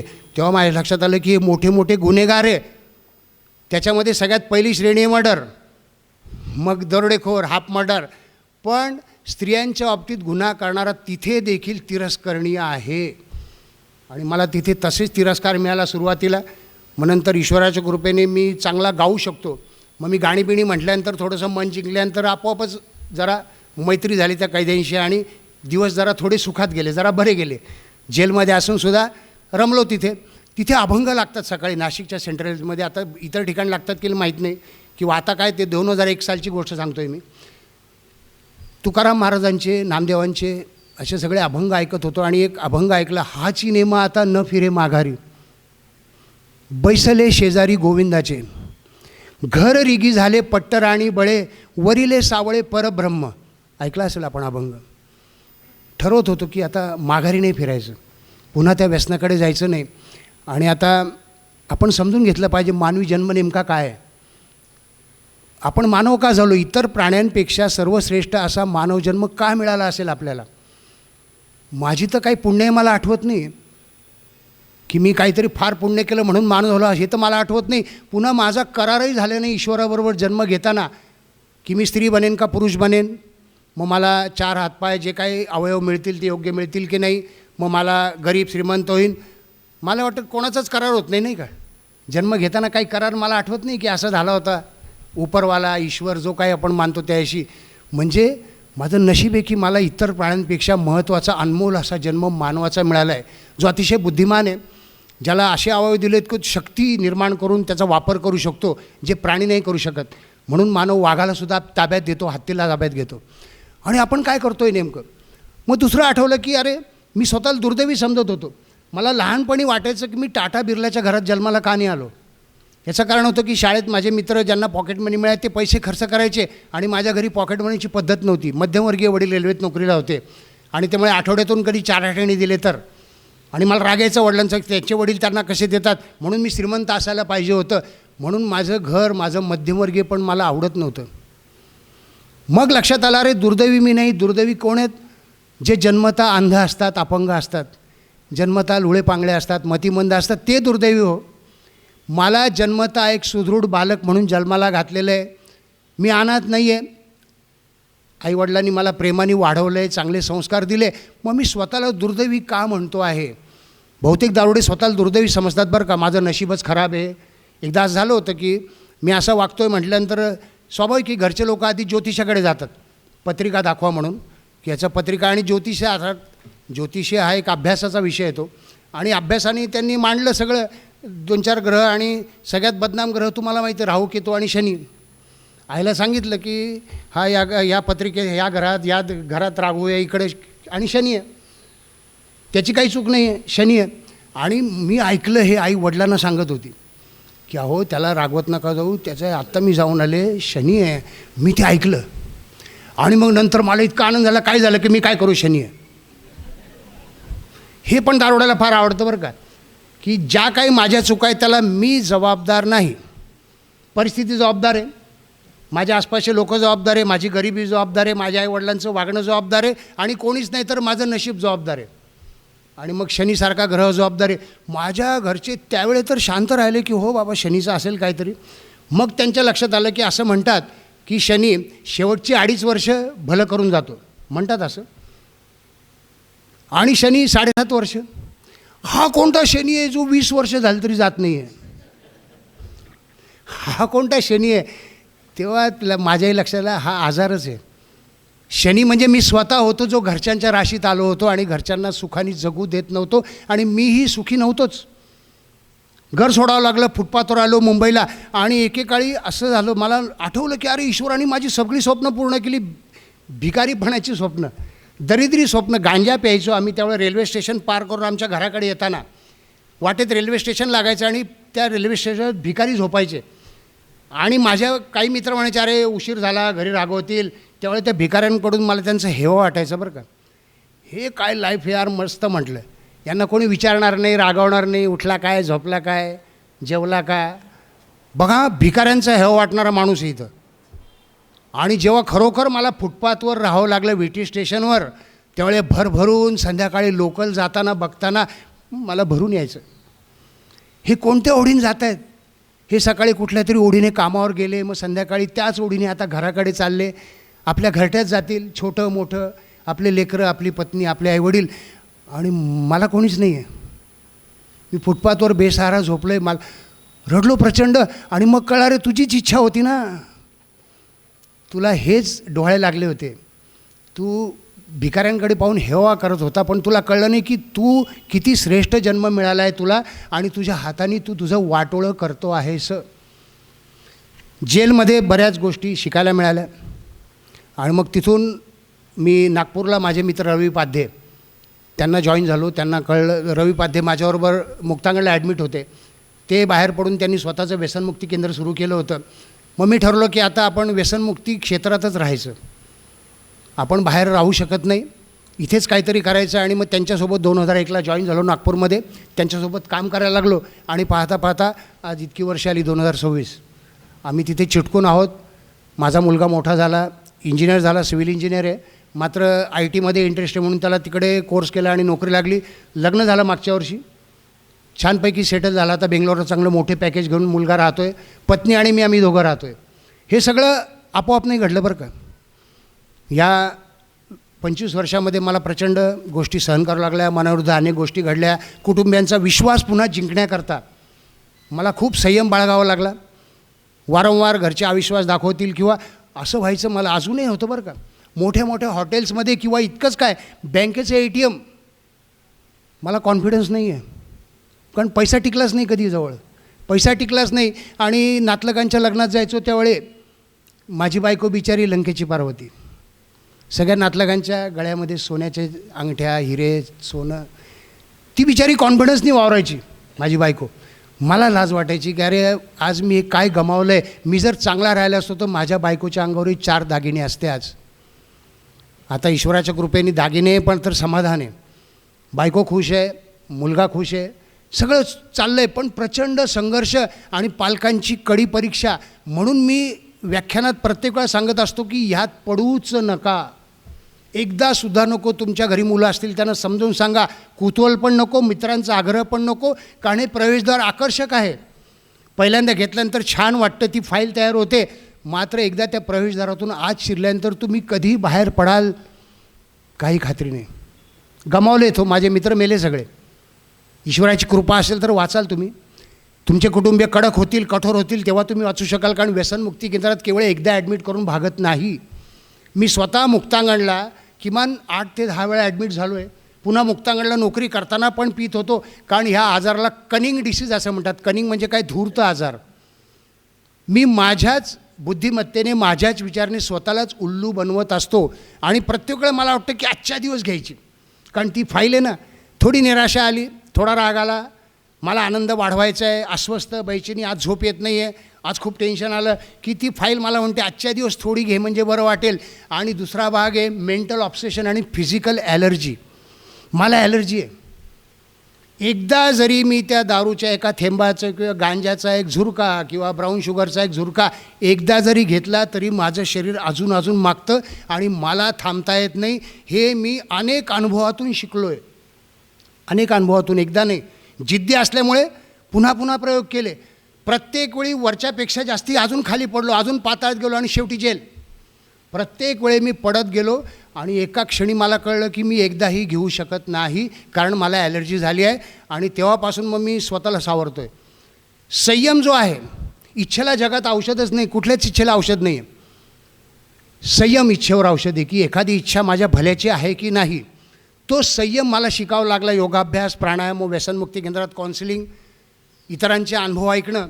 एकदा आमचे सायकेटिस्ट डॉक्टर शैलेश पानगावकर म्हणून नागपूरमध्ये प्रसिद्ध आहेत, त्यांच्याकडे आम्ही गेलो होतो आणि त्यांच्या कानाला काहीतरी जखम झाल्यासारखी दिसली मला. आणि त्यांनी पट्टी लावली तिथे. म्हटलं सर कानाला काय लागलं? म्हणे ते दारुड्यासारखंच आहे तुमच्या. मला कळेल दारुड्यांसारखंच म्हणजे काय? सायकेटिस्ट मोठे सर म्हणजे कसं काय? तुम्ही कसे एकदा नाही सांगितलं तरी परत परत करता? म्हटलं म्हणजे मला आहे वांग्याची ॲलर्जी. म्हणे मला वांग्याची ॲलर्जी आहे आणि वांगं खाल्लं की इथे मला फोड येतो, मग मला खास सुटते, मग जखम होते. पण जखम बरी झाली, 3-4 महिने झाले की मला असं वाटतं आता ती ॲलर्जी संपली असेल, एकदा वांगं खायला काय हरकत आहे. एकदा वांगं खाऊन मी खातो आणि पुन्हा होतं. आता मी ठरवतो यावेळी की आता वांगं खायचंच नाही. ही ॲलर्जी ॲक्सेप्ट करावं लागते की मला ॲलर्जी आहे. पण माझी बुद्धिमत्ता मला म्हणते की आता थोडी पिऊन पिऊ पण घरी नुकसान नाही करायचं. मग काही लोक आमच्याकडे जे प्रयोग करतात की दारू प्यायची, मग इंग्लिशच प्यायची किंवा बिअर पिऊन बघू. कुठलंही माइंड अल्टरिंग सबस्टन्स मी एकदाही घेऊ शकत नाही. आहारी जाणारा स्वभाव अजूनही आहे, म्हणून आता व्यसनमुक्तीच्या कामाच्या आहारी गेलो आहे. 3 पुस्तकं लिहिली आहेत. पहिलं नशायात्रा पुस्तक आहे, मी आता गेल्यानंतर पाठवीन. मी आता सोबत आणलेलं नाही तिन्ही पुस्तकं, पण सरना पाठवीन ती पुस्तकं, मग तुम्हाला लायब्ररी तिथे वाचायला मिळतील. नशायात्रामध्ये माझे व्यक्तिगत अनुभव आहेत. मी कसा ही यात्रेमध्ये उद्ध्वस्त होत गेलो, माझ्या कुटुंबियांना काय तरी देईल ते त्यात वाचा. बेवड्याची डायरी म्हणून दुसरं पुस्तक आहे, त्यामध्ये उपचार म्हणजे नेमकं काय, व्यसनमुक्तीची उपचार म्हणजे नेमकं काय ते त्याच्यामध्ये लिहिलं आहे. काल्पनिक एक पात्र रंगवलं आहे विजय नावाचं, आणि ते आमच्या व्यसनमुक्ती केंद्रात दाखल होतं. आणि तिथे काय काय बघतं, व्यसनाधीनतेमुळे झालेले दुष्परिणाम, गंभीर दुष्परिणाम, तसे पेशंट, त्यांचं वर्तन, मग तिथल्या गंभीर समस्या, तिथले विनोद, हे सगळं त्या बेवड्याची डायरीमध्ये कल्पना केली आहे की ते विजय नावाचं पात्र डायरी लिहितं आहे. आणि तिसरं पुस्तक आहे बंडखोर. आमचा स्वभाव बंडखोर आहे. याचा अर्थ आम्हाला आमच्या आसपासची व्यवस्था, जी काही समाजव्यवस्था असेल, जी काही धर्मव्यवस्था, जे काय असेल ते, आम्हाला एखादी गोष्ट नको करू म्हटलं आवडत नाही, करणारच. नको करू म्हटलं की करणार, असा आमचा स्वभाव आहे. नको करू, करणारच, करून बघणार, थोडं केल्याने काय होतं. आणि ते सगळं त्या पुस्तकात, आजार कसा आहे, मनोशारीरिक आजार कसा आहे, मग उपचार कसे, हे तिथल्या पुस्तकात आहे. ईश्वराच्या कृपेने हे, जसं ईश्वराने माझं ते भिकारी होण्याचं स्वप्न पूर्ण केलं ना, तसंच लेखक होण्याचं पण स्वप्न पूर्ण केलं. झालं असं की मी फेसबुकवर व्यसनमुक्त राहायला लागल्यानंतर विरंगुळा म्हणून फेसबुकवर लिहायला लागलो माझे अनुभव. आणि मला माहीत नाही कोण कोण वाचतं आहे. काही लोक उघड येऊन लाईक करायचे, कॉमेंट करायचे. एक दिवशी अचानक डॉक्टर अनिल अवचट, ज्यांच्याकडे मी उपचार घेतले होते, ते अचानक तिथे कॉमेंट करायला आले आणि तुषार हे छान लिहितो आहेस, आपण याचं पुस्तक करू. बघा, मला काही अपेक्षा नव्हती. मी कोणाकडे, साहित्यकाकडे गेलो नाही, प्रकाशकाकडे गेलो नाही की माझं पुस्तक करा म्हणून. प्रत्यक्ष डॉक्टर अवचटांनी सांगितलं की आपण याचं पुस्तक करू, तू मला येऊन भेट. मग मी पुण्याला गेलो, बाबांना भेटलो आणि ते म्हणे पूर्ण झालं की पुन्हा भेट, आपण त्याच्या कॉपीज, समकालीन प्रकाशन त्यांच्याकडे घेऊन गेले. आणि पाहता पाहता माझं पुस्तक झालं. अच्युतराव गोडबोले आणि डॉक्टर अवचट यांच्या हस्ते त्या पुस्तकाचं प्रकाशन झालं नाशिकमध्ये. त्याला झाले 15 वर्ष. बेवड्याची डायरी पुस्तक असंच झालं. तिसरंही पुस्तक असंच झालं. म्हणजे ईश्वराचा हात असतो ना, असा तथास्तु, तथास्तु याचा करता तसंच हो. पण तू विचार काय करतोय ते महत्त्वाचं आहे. तसंच हो म्हणजे काय, मी जेव्हा चांगला विचार करायला लागलो, तसे प्रयत्न करायला लागलो, तसंच झालं. आशीर्वाद होता. आणि ज्यावेळेला व्यसनातसुद्धा मला पैसे नसायचे आणि पैसे मिळायसाठी मी देवाचा धावा करायचो. एक माझा पाकिटमार मित्र होता, पण त्याचं नाव काय होतं माहिती, कुबेर. हो, कुबेर ना, गुजराती होता. पाकिटमार मित्र होता माझा. आणि माझ्याकडे पैसे नसले की मी त्याच्या मागे लागायचो, मला शिकवणं यार, मला शिकवणं. तो नाही शिकवायचा. त्यांना नाही शिकवले शेवट, पण पाकिट कसं मारायचं म्हणे, तुला नाही शिकवणार म्हणे, आम्ही तो बर्बाद झालो म्हणे, तू पैसे नाही रहेंगे तो मैं तेरे को पिलाऊंगा ब्राउन शुगर लेकिन ये नहीं सिखाऊंगा. त्याला एकदा मी सकाळी सकाळी त्याच्या घरी गेलो होतो, माझ्याकडे पैसे नव्हते, पिला म्हणून. तो म्हणला रुक जरा. मग तो अगदी बाहेर पडला. मग समोर एक मारुतीचं मंदिर होतं, त्या मंदिरात गेला, चक्क टिळा लावून तिथे उभा राहिला 5 मिनटं आणि माझी तडफड आली, लवकर मला ब्राउन शुगर पाच आधी. तो बाहेर आला, त्याला म्हटलं क्यों रे, म्हणलं साले बोला तू लोगों के पॉकेट मारने के लिए जा रहा और ईश्वर का आशीर्वाद ले रहा क्या. म्हटलं तो म्हणे ईश्वर देता है बोले आशीर्वाद. म्हटलं कैसा क्या, दिलो जान से मांगो. तुम्हाला एक डायलॉग माहिती असेल मोहब्बते सिनेमामधला, की सब सारी कायनात तुम्हारे पीछे होती आहे. तसं मी मनापासून प्रार्थना करतो, पण त्यांनी शब्द पारला, पण ईश्वर मला त्याचं फळ पण देईन. पाकिट मारले, लोकांचे तळताट घेतले म्हणून माझा मृत्यू पण होणार आहे, मला फळ हे पण मला माहिती आहे. आणि माझा पैसा माझ्या घरी आई घेत नाही, म्हणून मी जाताना सगळे पैसे व्यसनात उडवून टाकतो, मित्रांना वाटून टाकतो, कारण माझ्याही एक पैसा घेत नाही. तो कुबेर मला ज्यांनी कधीच पाकिटमारी शिकवलं नाही, शेवटी तो माझ्या मांडीवरच गेला आहे. त्याला धुळ्याला एका व्यसनमुक्ती केंद्रात मी काम करत होतो काही काळ. तिथे मी त्याला ॲडमिट केलं होतं आणि त्याला प्रचंड त्रास व्हायला सुरू झाला. त्याला TB झाला होता, खोकत होता, रक्त येत होतं खोकल्यातून. आणि त्याला मी नाशिकला हॉस्पिटलला घेऊन चाललो होतो. त्याची बायको सोबत होती आणि नाशिकच्या वेशी शिरतानाच मला घाणेरडा वासाला लघवीचा संडासचा. आणि माझ्या लक्षात आलं, गेला, माझ्या मांडीवरच गेला कुबेर. काय योग असतील मला माहीत नाही, पण त्यांनी मला पाकिटमारी शिकवलं नाही, माझं भाग्य आहे. नाही तर कदाचित आज तुमच्यासमोर नसतो. पण मी, कारण पैसे जर इझी मिळाले असते तर कशाला व्यसनमुक्तीचा विचार केला असता. पैसे मिळणं कठीण होत गेलं, घरचे कडक होत गेले, तेव्हा माझे व्यसनमुक्तीचे मग विचारायला लागलं की नाही नको, आता खूप कटकटी होतात खूप. शेवटचा एक, तुम्ही कंटाळे असं सांगावर का, मला सवय बडबड करायची. शेवटचा एक गंभीर प्रसंग सांगतो. एकदा व्यसन सुरू होतं, मी सांगितलं 1.5 वर्षाचा मुलगा होता सोबत, आणि पैसे नव्हते. असं दुपारी बाहेर फिरत होतो, सकाळची नशा झाली होती, संध्याकाळी काय करावं म्हणून. तिथं आमची 4-5 गरजुल्यांची टोळी माझ्या एरियात दिसली, आमच्या सोसायटीच्या एरियात. म्हटलं इधर किधर, ते अड्ड्यावर असायचे, तिकडे भेटायचे, इकडं कसे काय आले. त्यांच्या हातात एक वही होती, म्हणे वर्गणी जमा कर रे म्हणे. म्हटलं वर्गणी. त्यांनी वही दाखवली, त्या वहीमध्ये लिहिलं होतं काहीतरी जयंती, कुठली तरी न्याज आहे, मग काहीतरी जेवण आहे, धार्मिक जेवण, कुठल्याही धर्माचं असो ते. म्हणे आम्ही दुकानात जातो आणि वर्गणी द्या म्हणतो. आता 4-5 असे भणंग लोक उभे राहिले दुकानात, तो दुकानदार पटकन हाकलू पण शकत नाही. 5 रुपये तरी द्या, 2 रुपये तरी द्या. मग तो आपले 5 रुपये देतो, कारण दुकानात गिऱ्हाईकी समोर गर्दी नको म्हणून हाकलून देतो, घे बाबा. अरे म्हटलं ही आयडिया भारी आहे, आपलं भांडवलच नाही काही, फिरायचं. पण म्हटलं यार 4-5 लोकांमध्ये फिरायचं म्हणजे आपल्या वाट्याला काहीच येणार नाही ना. 100-150 रुपये कमवतील ते, 5 लोकांना काय नशा होणार आहे. माझ्या डोक्यात ते सुरू झालं की आपल्याला एकट्याला फायदा मिळाला पाहिजे, अशी आयडिया काय असेल. एकट्याला आपल्याला नशा मिळाली पाहिजे, पैसे पण लोकांकडून मिळाले पाहिजे. दुसऱ्या सकाळी उठलं, मुलगा छानपैकी टीट लावून खेळत होता बाजूला. उठल्यानंतर मी आंघोळ बिंघोळ केली, मुलाला कडेवर घेतलं, आईला म्हणलेला फिरायला घेऊन जातो. आईलाही वाटलं जरा, अरे बापाला काय माया आली आज म्हणून. त्याला फिरायला कुठे घेऊन चालला. 2-3 सोसायट्या सोडल्या, एका सोसायटीत शिरलो, एक मराठी नाव बघितलं आणि बेल दाबली. एका काकूंनी दार उघडलं. चेहरा भोळा भाबडा, बोलणं अतिशय सुसंस्कृत, आणि तो गोड मुलगा, मर्फी बॉय. पटकन त्या बाईचं लक्ष गेलं, मध्यमवयीन बाईचं. अय्या किती गोड मुलगा आहे म्हणे, कोण तुम्ही, काय पाहिजे, नाव बी सांगितलं खरं, असं असं इथे राहतो. आणि या मुलाला एक प्रॉब्लेम आहे. काय प्रॉब्लेम म्हटलं, याच्या हार्टमध्ये छेद आहे म्हटलं. हार्टचा छेद दिसत नाही ना वरून, हार्टमध्ये छेद आहे म्हटलं. आणि खूप डॉक्टर झाले, इलाज झाले, पण एका ज्योतिषाने शेवटी आम्हाला सांगितलं की तुम्ही अष्टविनायक यात्रा करा, पण ती स्वतःच्या पैशांनी करायची. तुम्ही 4 घरी जाऊन ते पैसे मागून अष्टविनायक यात्रा करा. आणि ते बाई बिचारी, ते गोड मुलगा कडेवरचा पाहून, अरे रे असं का, थांबा मी देतं 101 रुपये. 4-5 घरं फिरलो आणि 500-600 रुपये जमले. मुलाला घेऊन अड्ड्यावर गेलो, अड्ड्यावरून एका मित्राच्या उमवर तिथे पीत बसलो. ते 5 स्टार चॉकलेट असतं ना, ते चॉकलेट मुलाला, आणि त्या चॉकलेटचा खालचा बेगड असतो, त्याला पन्नी म्हणतात. पन्नी म्हणजे चांदीचा तो बेगड, त्याच्यावरती ब्राऊन शुगर टाकून प्यायला ते बेगड मला. असे 3 चॉकलेट मुलांनी खाल्ले 5 स्टारचे. तो कशाला रडेल. आज कळतं आहे मला की एका छोट्याशा खोलीमध्ये 2 मुलं ब्राऊन शुगर पित आहेत आणि एक 1.5 वर्षाचा लहान मुलगा तिथं खेळत बसला एकटाच. का तर चॉकलेट मिळते म्हणून तो शांत आहे. त्या मुलाच्या शरीरावर काय परिणाम होतो. आपण पॅसिव्ह स्मोकिंग ऐकलं असेल, त्यावेळी ते कळलं नाही मला. आणि असे 3-4 दिवस आईला एक बरं काय वाटलं की पैसेच मागत नाही आहे, पण काय करतो आहे ते कळत नव्हतं आईला. हा पैसे मागत नाही आहे, शांतपणे, डोळे तर ओळखत आहेत की पिऊन तर येतो आहे.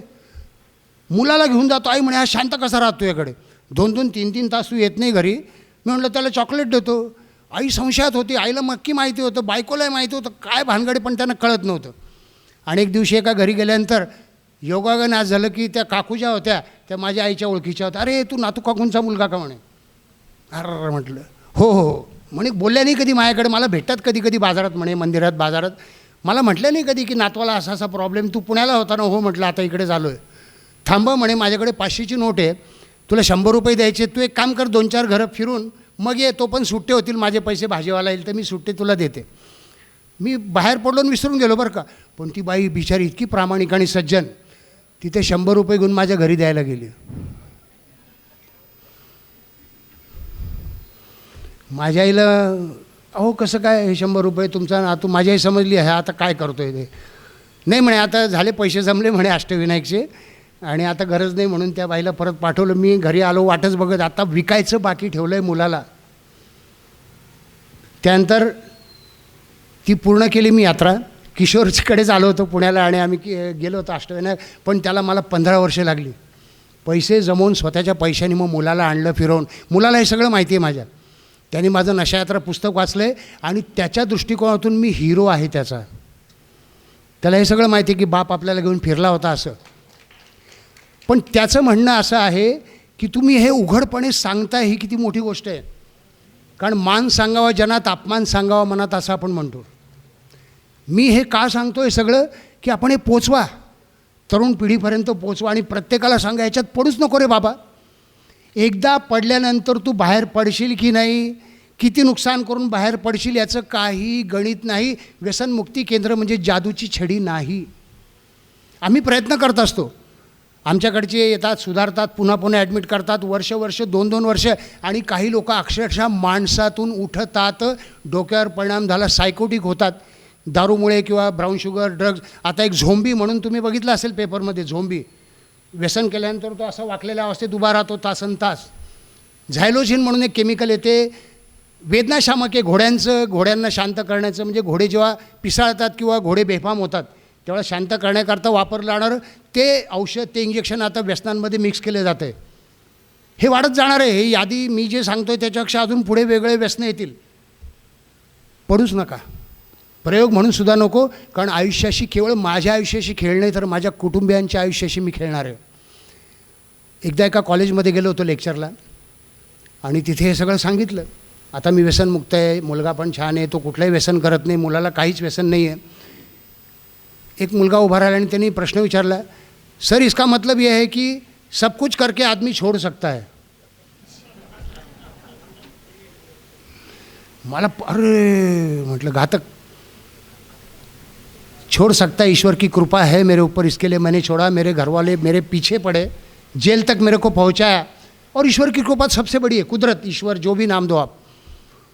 हर एक को ये चांस मिलेगा, मैं नहीं जानता हूँ. और फिर मी जेव्हा पूर्ण शुद्धीवर आलो, सगळी व्यसनं बंद झाली, त्यावेळेला माझं वय होतं 40 वर्ष. आता 63 वर्ष वय माझं. माझ्या आयुष्याची मौलाची 25 वर्ष मला कोणी परत आणून देईल का? नाही देणार. आज किती उड्या मारल्या मी तरी एक 25 वर्षाचा तरुणासारखा उत्साही उमेदीचा बनू शकेन का? ती आयुष्याची मोलाची 25 वर्ष वाया घालवली आहेत मी. तो मुलगा समजला मला जे म्हणायचं होतं ते. मग तू सुधारशील रे बाळा, पण तुझ्या आयुष्याची 25 वर्ष गेल्यानंतर सुधारून काय फायदा आहे? काय फायदा नाही. सब कुछ लुटा के होश में आए तो क्या हुआ. ईश्वराची कृपा आहे की आज हातीपायी धड आहे. अनेक हालापेष्टा झाल्या, स्वतःला त्रास करून घेतला, कुटुंबियांना त्रास दिला. पण म्हणून वारंवार म्हणतो ईश्वराची कृपा आणि माझ्या कुटुंबियांचे अथक प्रयत्न. माझं काही नाही आहे, त्याची इच्छा होती म्हणून मी आज आहे आपल्यासमोर उभा. आपण सगळ्यांनी शांतपणे मला ऐकलं. धन्यवाद. आयोजकांनी मला इथे बोलवलं एक महत्त्वाचा विषय आपल्यापर्यंत पोचवायला, म्हणून आयोजकांचे आभार. Thank you very much. धन्यवाद. हां, प्रश्न असतील तर विचारू शकता आपण काही. कोणाला प्रश्न असतील तर विचारू शकता.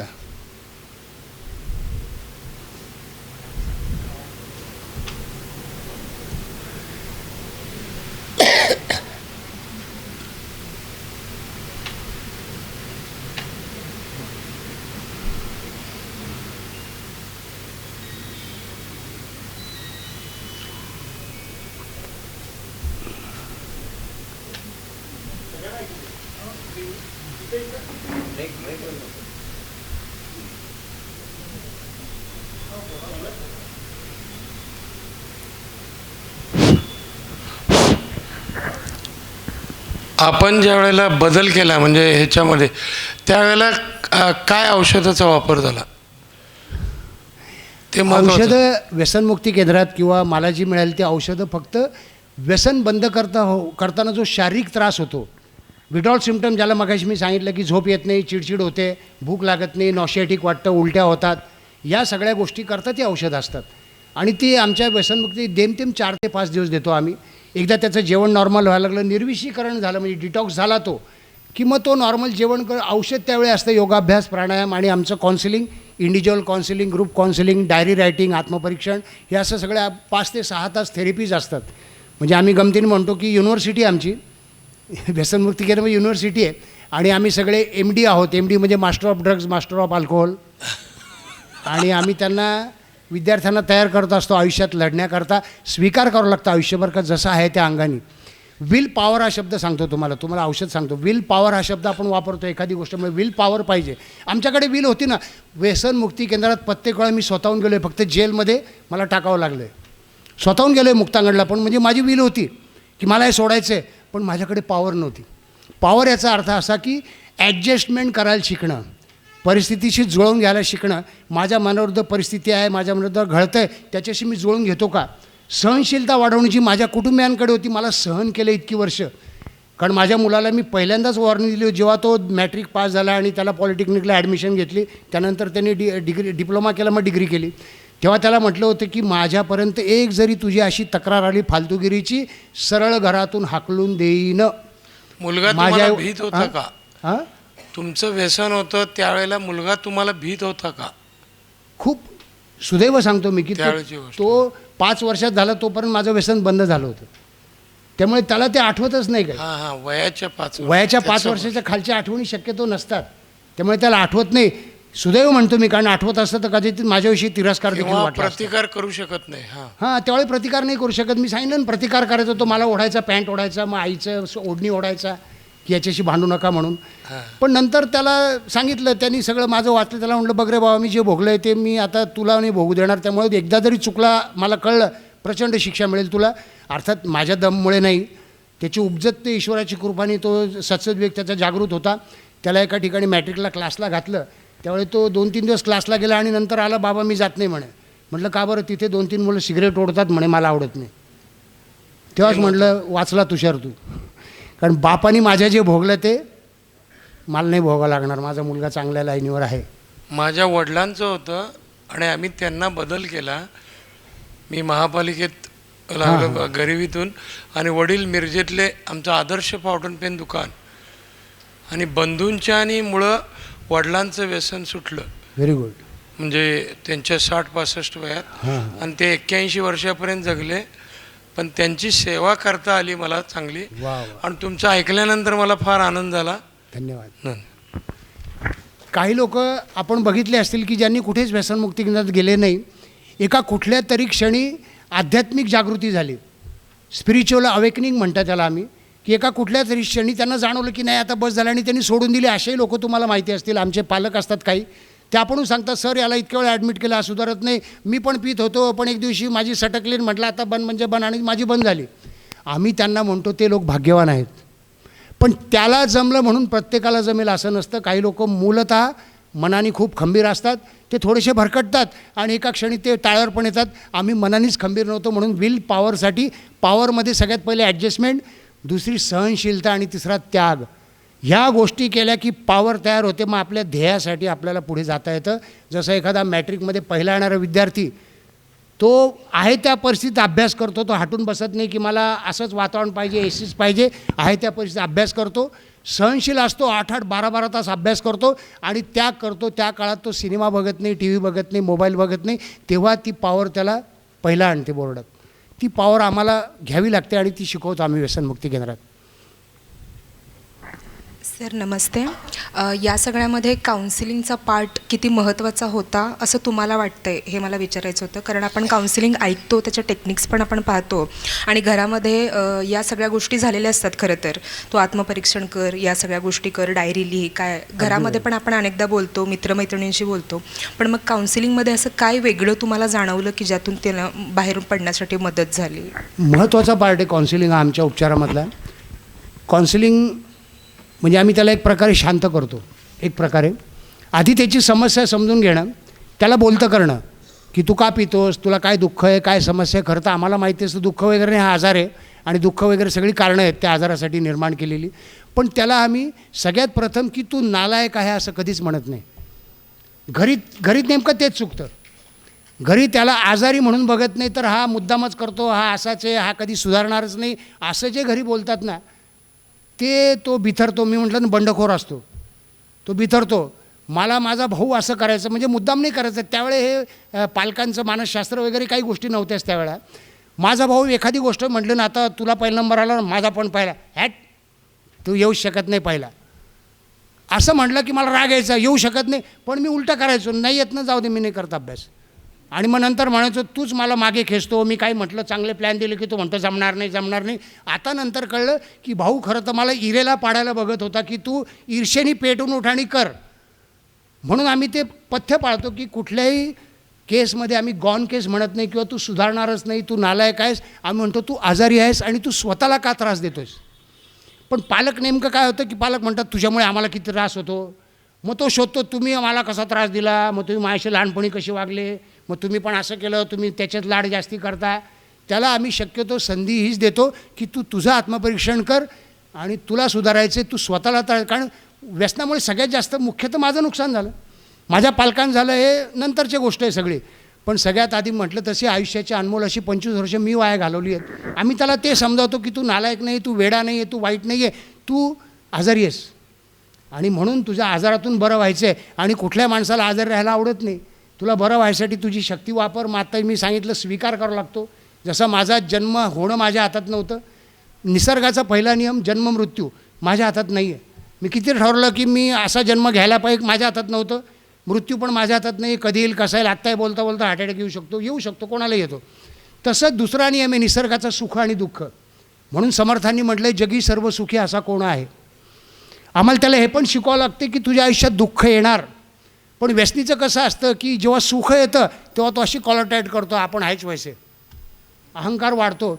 आणि दुःख येईल तेव्हा तो दोष देतो नशिबाला. आम्ही त्याला म्हणतो कोणाला दोष देऊ नको, सुख आणि दुःख हा निसर्गाचा नियम आहे. कालांतराने तुझ्या आयुष्यात दुःख येईल, सुख येईल, तू त्याला तोंड द्यायला शिक. सुख आलं तर नम्रता ठेव की ईश्वराच्या कृपेने मला मिळालं, आणि दुःख आलं तर आत्मपरीक्षण कर की माझं काय चुकलं. आणि तिसरा जगातला सगळ्यात महत्त्वाचा नियम जो मी शिकलो आहे, कर्म आणि फळं. प्रत्येक कर्माचं माणसाला फळ मिळतं. माणसाला काय, आपण पुराण वाचले असतील, अनेक ऋषीमुनी, शाप पुष्शाप हे सगळं काय कर्माचंच फळ आहे ते पण. त्यामुळे मी आत्ता जे कर्म करतो, आत्ता पण इथे तुमच्यासमोर जो सन्मान आणि उभा आहे ते माझ्या 25 वर्ष व्यसनमुक्तीच्या कर्माचं फळ आहे.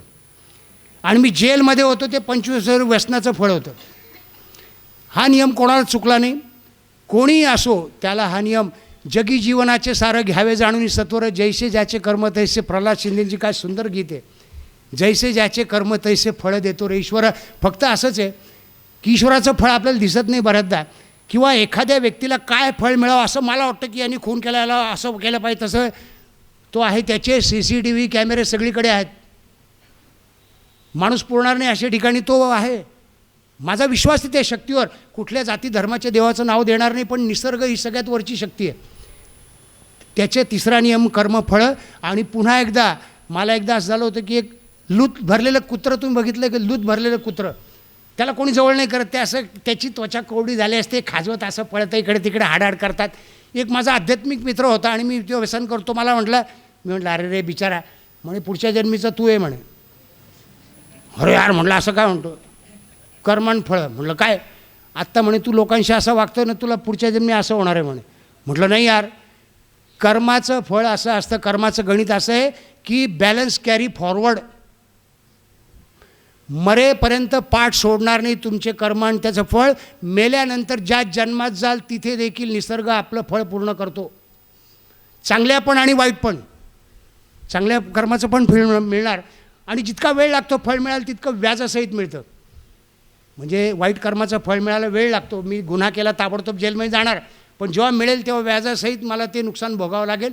तसंच आज काही चांगलं करतो आहे, नक्कीच त्याचं फळ पुढच्या जन्मी देखील मिळेल. अर्थात ज्यांचा विश्वास आहे पूर्वजन्म पुनर्जन्म याच्यावर त्यांच्याकरता आहे, पण मला जे समजलं आहे ते मी सांगतो आहे. धन्यवाद सर. मला माझ्या प्रश्नाचं उत्तर मिळालेलं आहे. मगाशी तुम्ही युनिव्हर्सिटीचा उल्लेख केला होता. खरं तर ती वेगळ्या अर्थाने युनिव्हर्सिटीचा उल्लेख केला होता, पण आयुष्याच्या युनिव्हर्सिटीमध्ये आपण कुलगुरू आहात. धन्यवाद.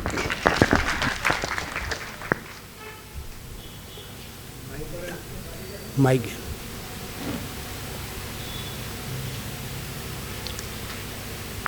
नमस्कार.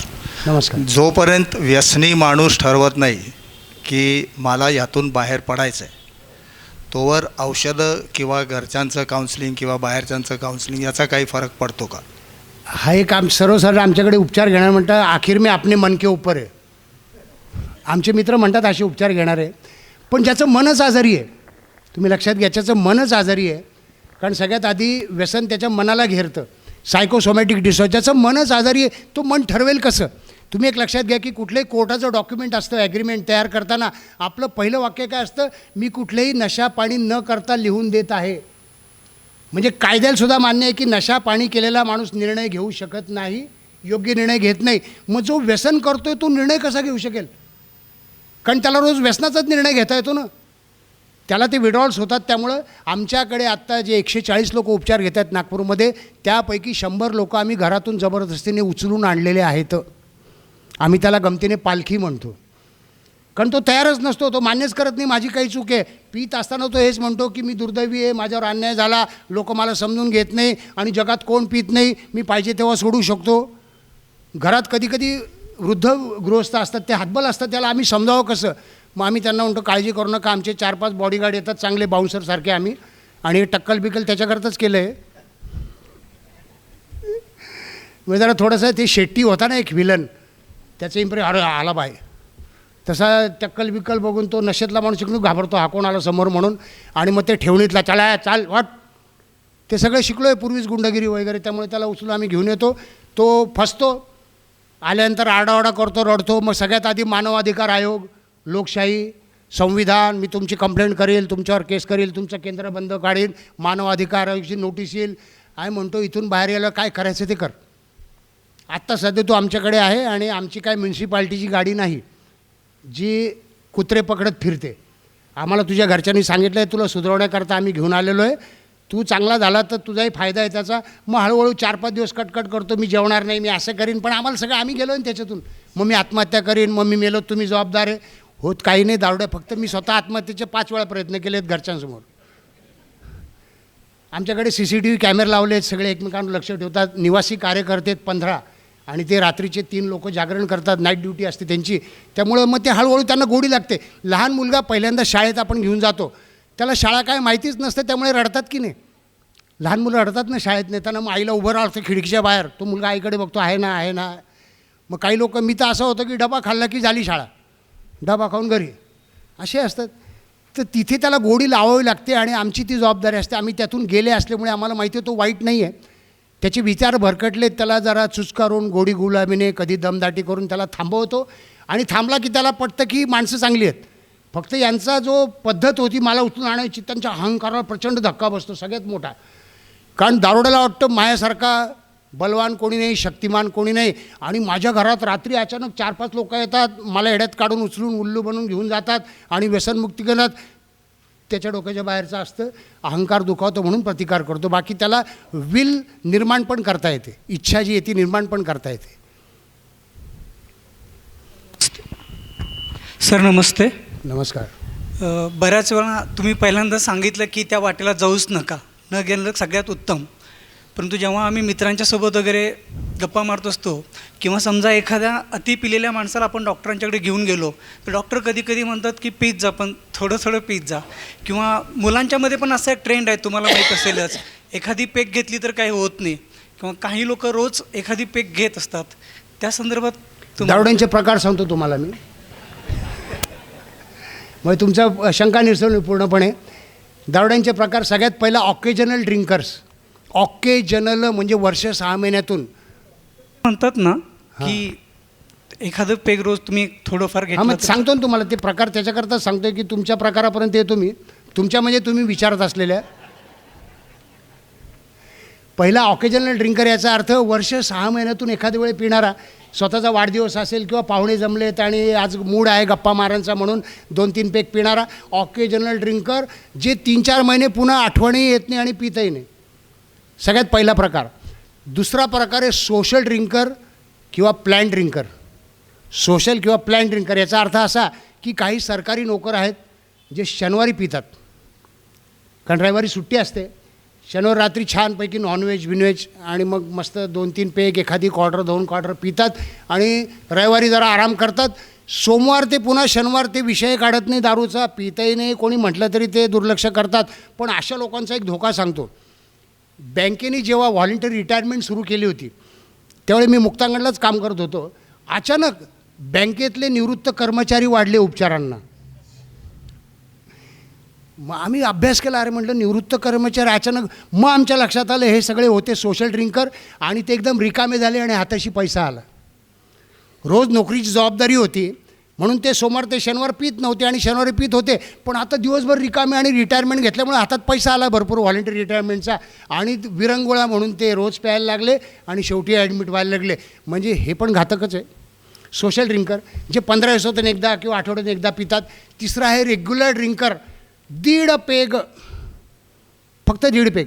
काही आर्मी ऑफिशियल्स असतील, ऑफिसर असतात, काही व्यापारी असतात, कारखानदार असतात, ते रोज संध्याकाळी ठराविक वेळात 1.5 पेग पितात. छानपैकी जेवतात, फॅमिलीसोबत बसून पितात, समोर त्यांच्या जेवण करून झोपी जातात मुलांबरोबर. त्यांच्या 1.5 पेगचा त्यांच्या आयुष्यावर कुठलाही परिणाम होत नाही. त्यांच्या पत्नीची काही तक्रार नसते. उलट पत्नी त्यांना चीज पकोडे वगैरे बनवून आणून देते. रेग्युलर आहे बरं का, रेग्युलर पण 1.5 पेग. आता एखादा क्वार्टरवाला म्हणेल मी पण रेग्युलर आहे, तू क्वार्टर आहे, तो 1.5 पेग आहे. फरक आहे बरं का. 1.5 पेग. आणि आहेत माझ्या ओळखीचे लोक आहेत असे की त्याला किती आग्रह केला, दुसरा पेग घे, अजून एक घे, ₹1,00,000 तो म्हणतो खड्ड्यात गेली दोस्ती बिस्ती, मला झालं, संपलं माझं. त्याच्याकडे निर्धार येतो 1.5 पेग. तिसरा आहे बिंज ड्रिंकर. बिंज म्हणजे झटका आल्यासारखी सुरू करणं आणि झटका आल्यासारखी थांबवणं. असे लोक काय करतात की 3-4 महिने प्यायल्यानंतर अचानक त्यांना असं वाटतं की बस झालं आता. ते विड्रॉल पण सहन करतात. घरी 2-3 दिवस राहतात, ताक-बीक पितात थंड, मग ग्लुकोज बिकोज पितील, 2-3 दिवस टी व्ही बघत पडून राहतील घरात, कुठे जाणार नाही आणि सुटली म्हणजे काय, 3-4 महिने 15 दिवस महिनाभर ते छानपैकी टिका बिका लावून मी त्या गावचा नव्हेच असे फिरतात आणि एक दिवशी सटकते. अचानक पुन्हा पितात आणि प्यायला लागले की पुन्हा 15-20 दिवस ती फटाक्याची लढ असते ना, एक फटाका फुटला की सगळी लढ फुटते. तसे ते मोठं नुकसान होईपर्यंत पित राहतात. मग काहीतरी मोठं नुकसान होतं, मग पुन्हा भानावर येतात, मग आजपासून बंद, पुन्हा 3-4 महिने गेले, पुन्हा सुरू. अतिशय अविश्वासू जाते. जात म्हणजे बेवड्याची जात. कधी सुरू होईल सांगता येत नाही. मी तसा होतो, कारण मी तसाही सोडायचो, व्यसनमुक्ती केंद्रात जायचो, स्वतःहून जायचो, मग मेंटल हॉस्पिटलला 4 वेळा ॲडमिट झालो. एकूण 2 वर्ष राहिलो ठाणे मेंटल हॉस्पिटलला. तिथे नाही प्यायचो, मला स्वातंत्र्य होतं, बाहेर जाता येत होतं, पण मी पळूनही गेलो नाही, प्यायलोही नाही. म्हणजे काय जमत होतं. पण तो झटका येतो ना, बिंज टाईप, याला आम्ही म्हणतो मानसिक चक्र. त्या व्यक्तीचं मानसिक चक्र असतं ठराविक दिवसाचं, की ठराविक दिवसानंतर त्याला आयुष्य एकदम निरस वाटायला लागतं. ठराविक दिवस झाले की त्याची चिडचिड व्हायला लागते, त्याला कशातच समाधान वाटत नाही आणि त्याला ती फाईल आहे ना, ती म्हणते आता खूपच बोर झालं यार, बस झाली व्यसनमुक्ती. एखाद दिवशी प्यायला काय हरकत आहे म्हणून ते प्यायला जातो, पुन्हा अडकतो. हा अतिशय घातक प्रकार आहे. कारण या प्रकारात एकदा सुरू झाली की तो सकाळ दुपार संध्याकाळ किती पैसे उडवेल, ॲक्सिडेंट करेल, काही भरोसा नसतो. आणि शेवटचा प्रकार आम्ही म्हणतो ठिबक सिंचन पद्धती. शेवटचा प्रकार ठिबक सिंचन असतं ना शेतीला, थेंब थेंब थेंब थेंब पाणी मिळत राहतं. तसं सकाळी 5ची, दुपारी 5ची, 10ची, सकाळपासून त्याचं अड्ड्यावर चालू असतं. त्याच्यामध्ये सातत्य असतं बरं का. पण अजून एक संशोधन सांगतो तुम्हाला, म्हणजे इतक्या काळातलं माझा अभ्यास, की असे सातत्य असणारे लोक आहे ना लवकर सुधारतात. आता तुम्ही म्हणाल कसं काय, तो सकाळपासून पित होता. सातत्य हा गुण होता, तो सातत्य व्यसनमुक्तीत पण दाखवतात ते. त्यांच्यामध्ये मूळतः सातत्य आहे की काही हो ते पिणारच. घरी पाहुणे आले, आज बायकोचा उपास आहे, आज काही नाही, ते जाऊन पिणार. ते सातत्य आहे ना, त्यांना व्यसनमुक्तीला उपयोगाला ते ॲडमिट झाल्यानंतर त्यांना आम्ही शिकवल्यानंतर मग एकदा ते त्यांच्या शरीरातून दारू निघून गेली आणि मग ते सातत्यानं राहतात व्यसनमुक्त. सगळ्यात मायासारखे बिंच टाईप खतरनाक धरसोड वृत्ती ज्याला म्हणतात ती. आणि आम्ही सगळे शेवटी आलो पहिल्याच प्रकारातून. पहिले ऑकेजनल होतो, मग सोशल झालो, मग रेग्युलर झालो आणि मग ॲडिक्ट झालो. त्यामुळे म्हणतो कुठलाच प्रकार नको आणि त्याच्या वाटेल जाणं नको. बोला.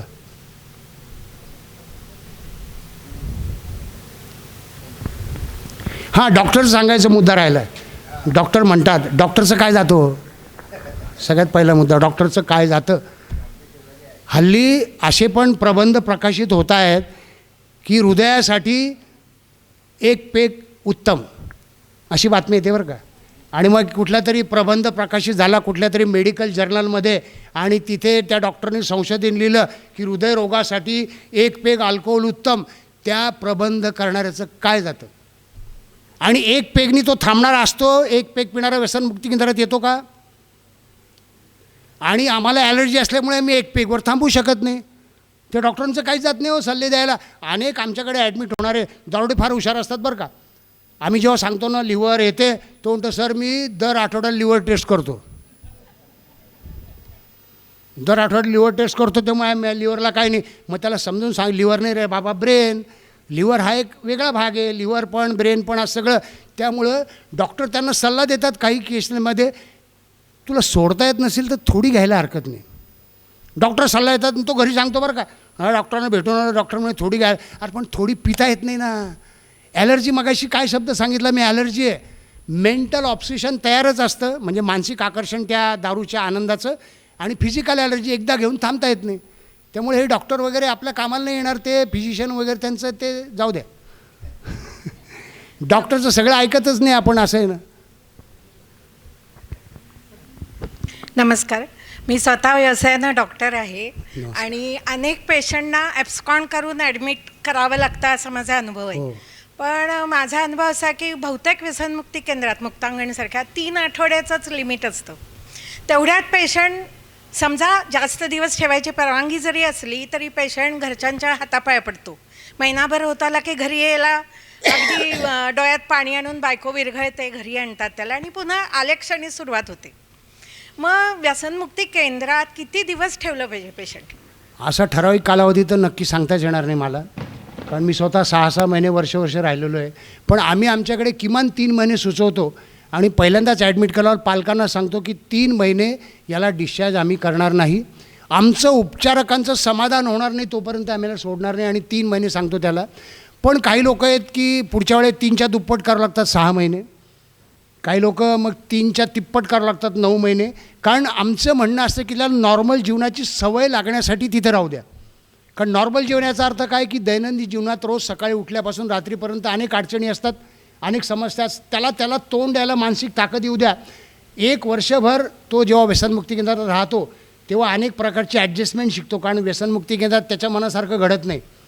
जेवणापासून सगळ्या गोष्टी, सकाळी उठं, PT करा, योगा करा, थेरपी, त्याच्या मनासारखं नाही. तो ॲडजस्ट करायला शिकतो, सहनशीलता वाढते. हे सगळं पालकांनी मनावर घ्यायचं असतं की नाही, आपल्याला तज्ज्ञांनी जे सांगितले ते ऐकायचं आहे. पण पालक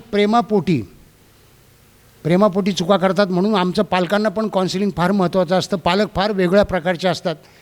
असे पालक पण असतात की फोन करतात आणि जेव्हा घ्यायला जातो तेव्हा म्हणतात सर याला आता मरेपर्यंत ठेवा तुमच्याकडे. बघा असं म्हटलं आहे मरेपर्यंत ठेवा आणि दुसऱ्या दिवशी आईचा फोन येतो, सर जेवला का? चूक नाही आईची, आई आहे शेवटी. ती रागापोटी म्हटली मरेपर्यंत ठेवा, मग जेवला का? मग किती पोळ्या खाल्ल्या?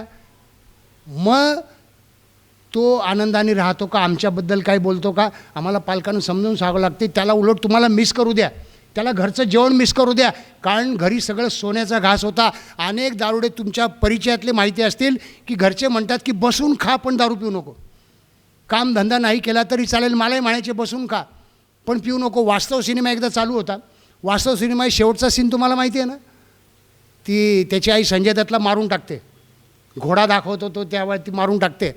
तसं एक दिवशी मी घरी आज सकाळी पैसे घेऊन गेलो, भांडून आलो. आई एकटी बसली होती, समोर टी व्ही सुरू होता आणि नेमका वास्तव सिनेमा सुरू होता. मी पण बसलो आईच्या बाजूला. नेमका शेवटचा सीन आला वास्तवाचा. तो संजय दत्तला मारते, ते गोळीचा आवाज येतो, ते अशी त्याच्या डोक्यावर टेक होते. नाही, माझ्या आईने माझ्याकडे असं हळूच बघितलं. रात्री झोपलो नाही बरं मी घाबरून. माझी आई जरा वजनाने व्यवस्थित चांगली होती, आता गेली बिचारी मागच्या वर्षी. म्हटलं आईने नुसता पाय जरी दिला आपल्या गळ्यावर तरी आपलं काम तमाम. पालकांना कडक व्हावंच लागतो, नुसतं राग करून फायदा होत नाही. पालकांना कडक व्हावं लागतं. त्याला वर्षभर ठेवा, जोपर्यंत उपचारक म्हणजे तज्ज्ञ जो पण म्हणत नाही. आणि या क्षेत्रात अजून एक सांगतो की व्यसनमुक्तीचे अनेक लोक प्रेरणेने काम करतात, मनापासून काम करतात, सर्वस्व झोकून काम करतात. पण एक व्यसनातून बाहेर पडलेला माणूस जेव्हा प्रामाणिकपणे काम करतो तो अधिक परिणामकारकपणे करू शकतो. कारण चोराच्या वाटा चोराला ठाऊक असतात. तो कुठे कुठे कमी पडतोय, तो कसा खोटं बोलतो, तो कसा जिद्दी आहे, त्याच्या डोक्यात काय चाललं असेल, त्याची बॉडी लँग्वेज, हे मला आधी समजतं. मला म्हणजे आमच्या आम्ही ज्यातून बाहेर पडलो आम्हाला. ठीक आहे, अजून ठीक आहे, आपण थांबूयात. धन्यवाद.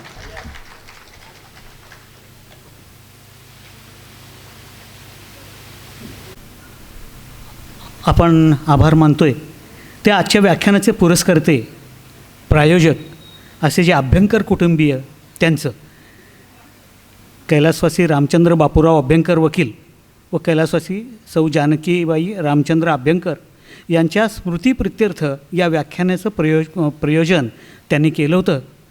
त्यांचे मनःपूर्वक आभार. यानंतर माननीय व्याख्याते श्री तुषार नातू इथं आले आणि काय सांगू, त्यांच्या ओघवत्या वक्तृत्वानं आपण सगळे एक खुर्चीवरून एक मिनिटसुद्धा इकडं तिकडं न हालता तन्मयतेनं त्यांचं व्याख्यान ऐकलं. आणि त्यांनीसुद्धा अत्यंत तळमळीनं, अत्यंत प्रामाणिकपणानं, स्वानुभवावर आधारित असे आपल्या आयुष्यातले थरारक प्रसंग आपल्या इथं पुढं मांडले. कल्पना करता येणार नाही इतकं वेगळं आयुष्य ते जगलेले आहेत. आणि असं आयुष्य दुसऱ्या कोणाच्या वाट्याला येऊ नये यासाठी त्यांची जी धडपड आहे ती त्यांच्या प्रत्येक शब्दातून आपल्यापुढे त्यांनी प्रकट केली.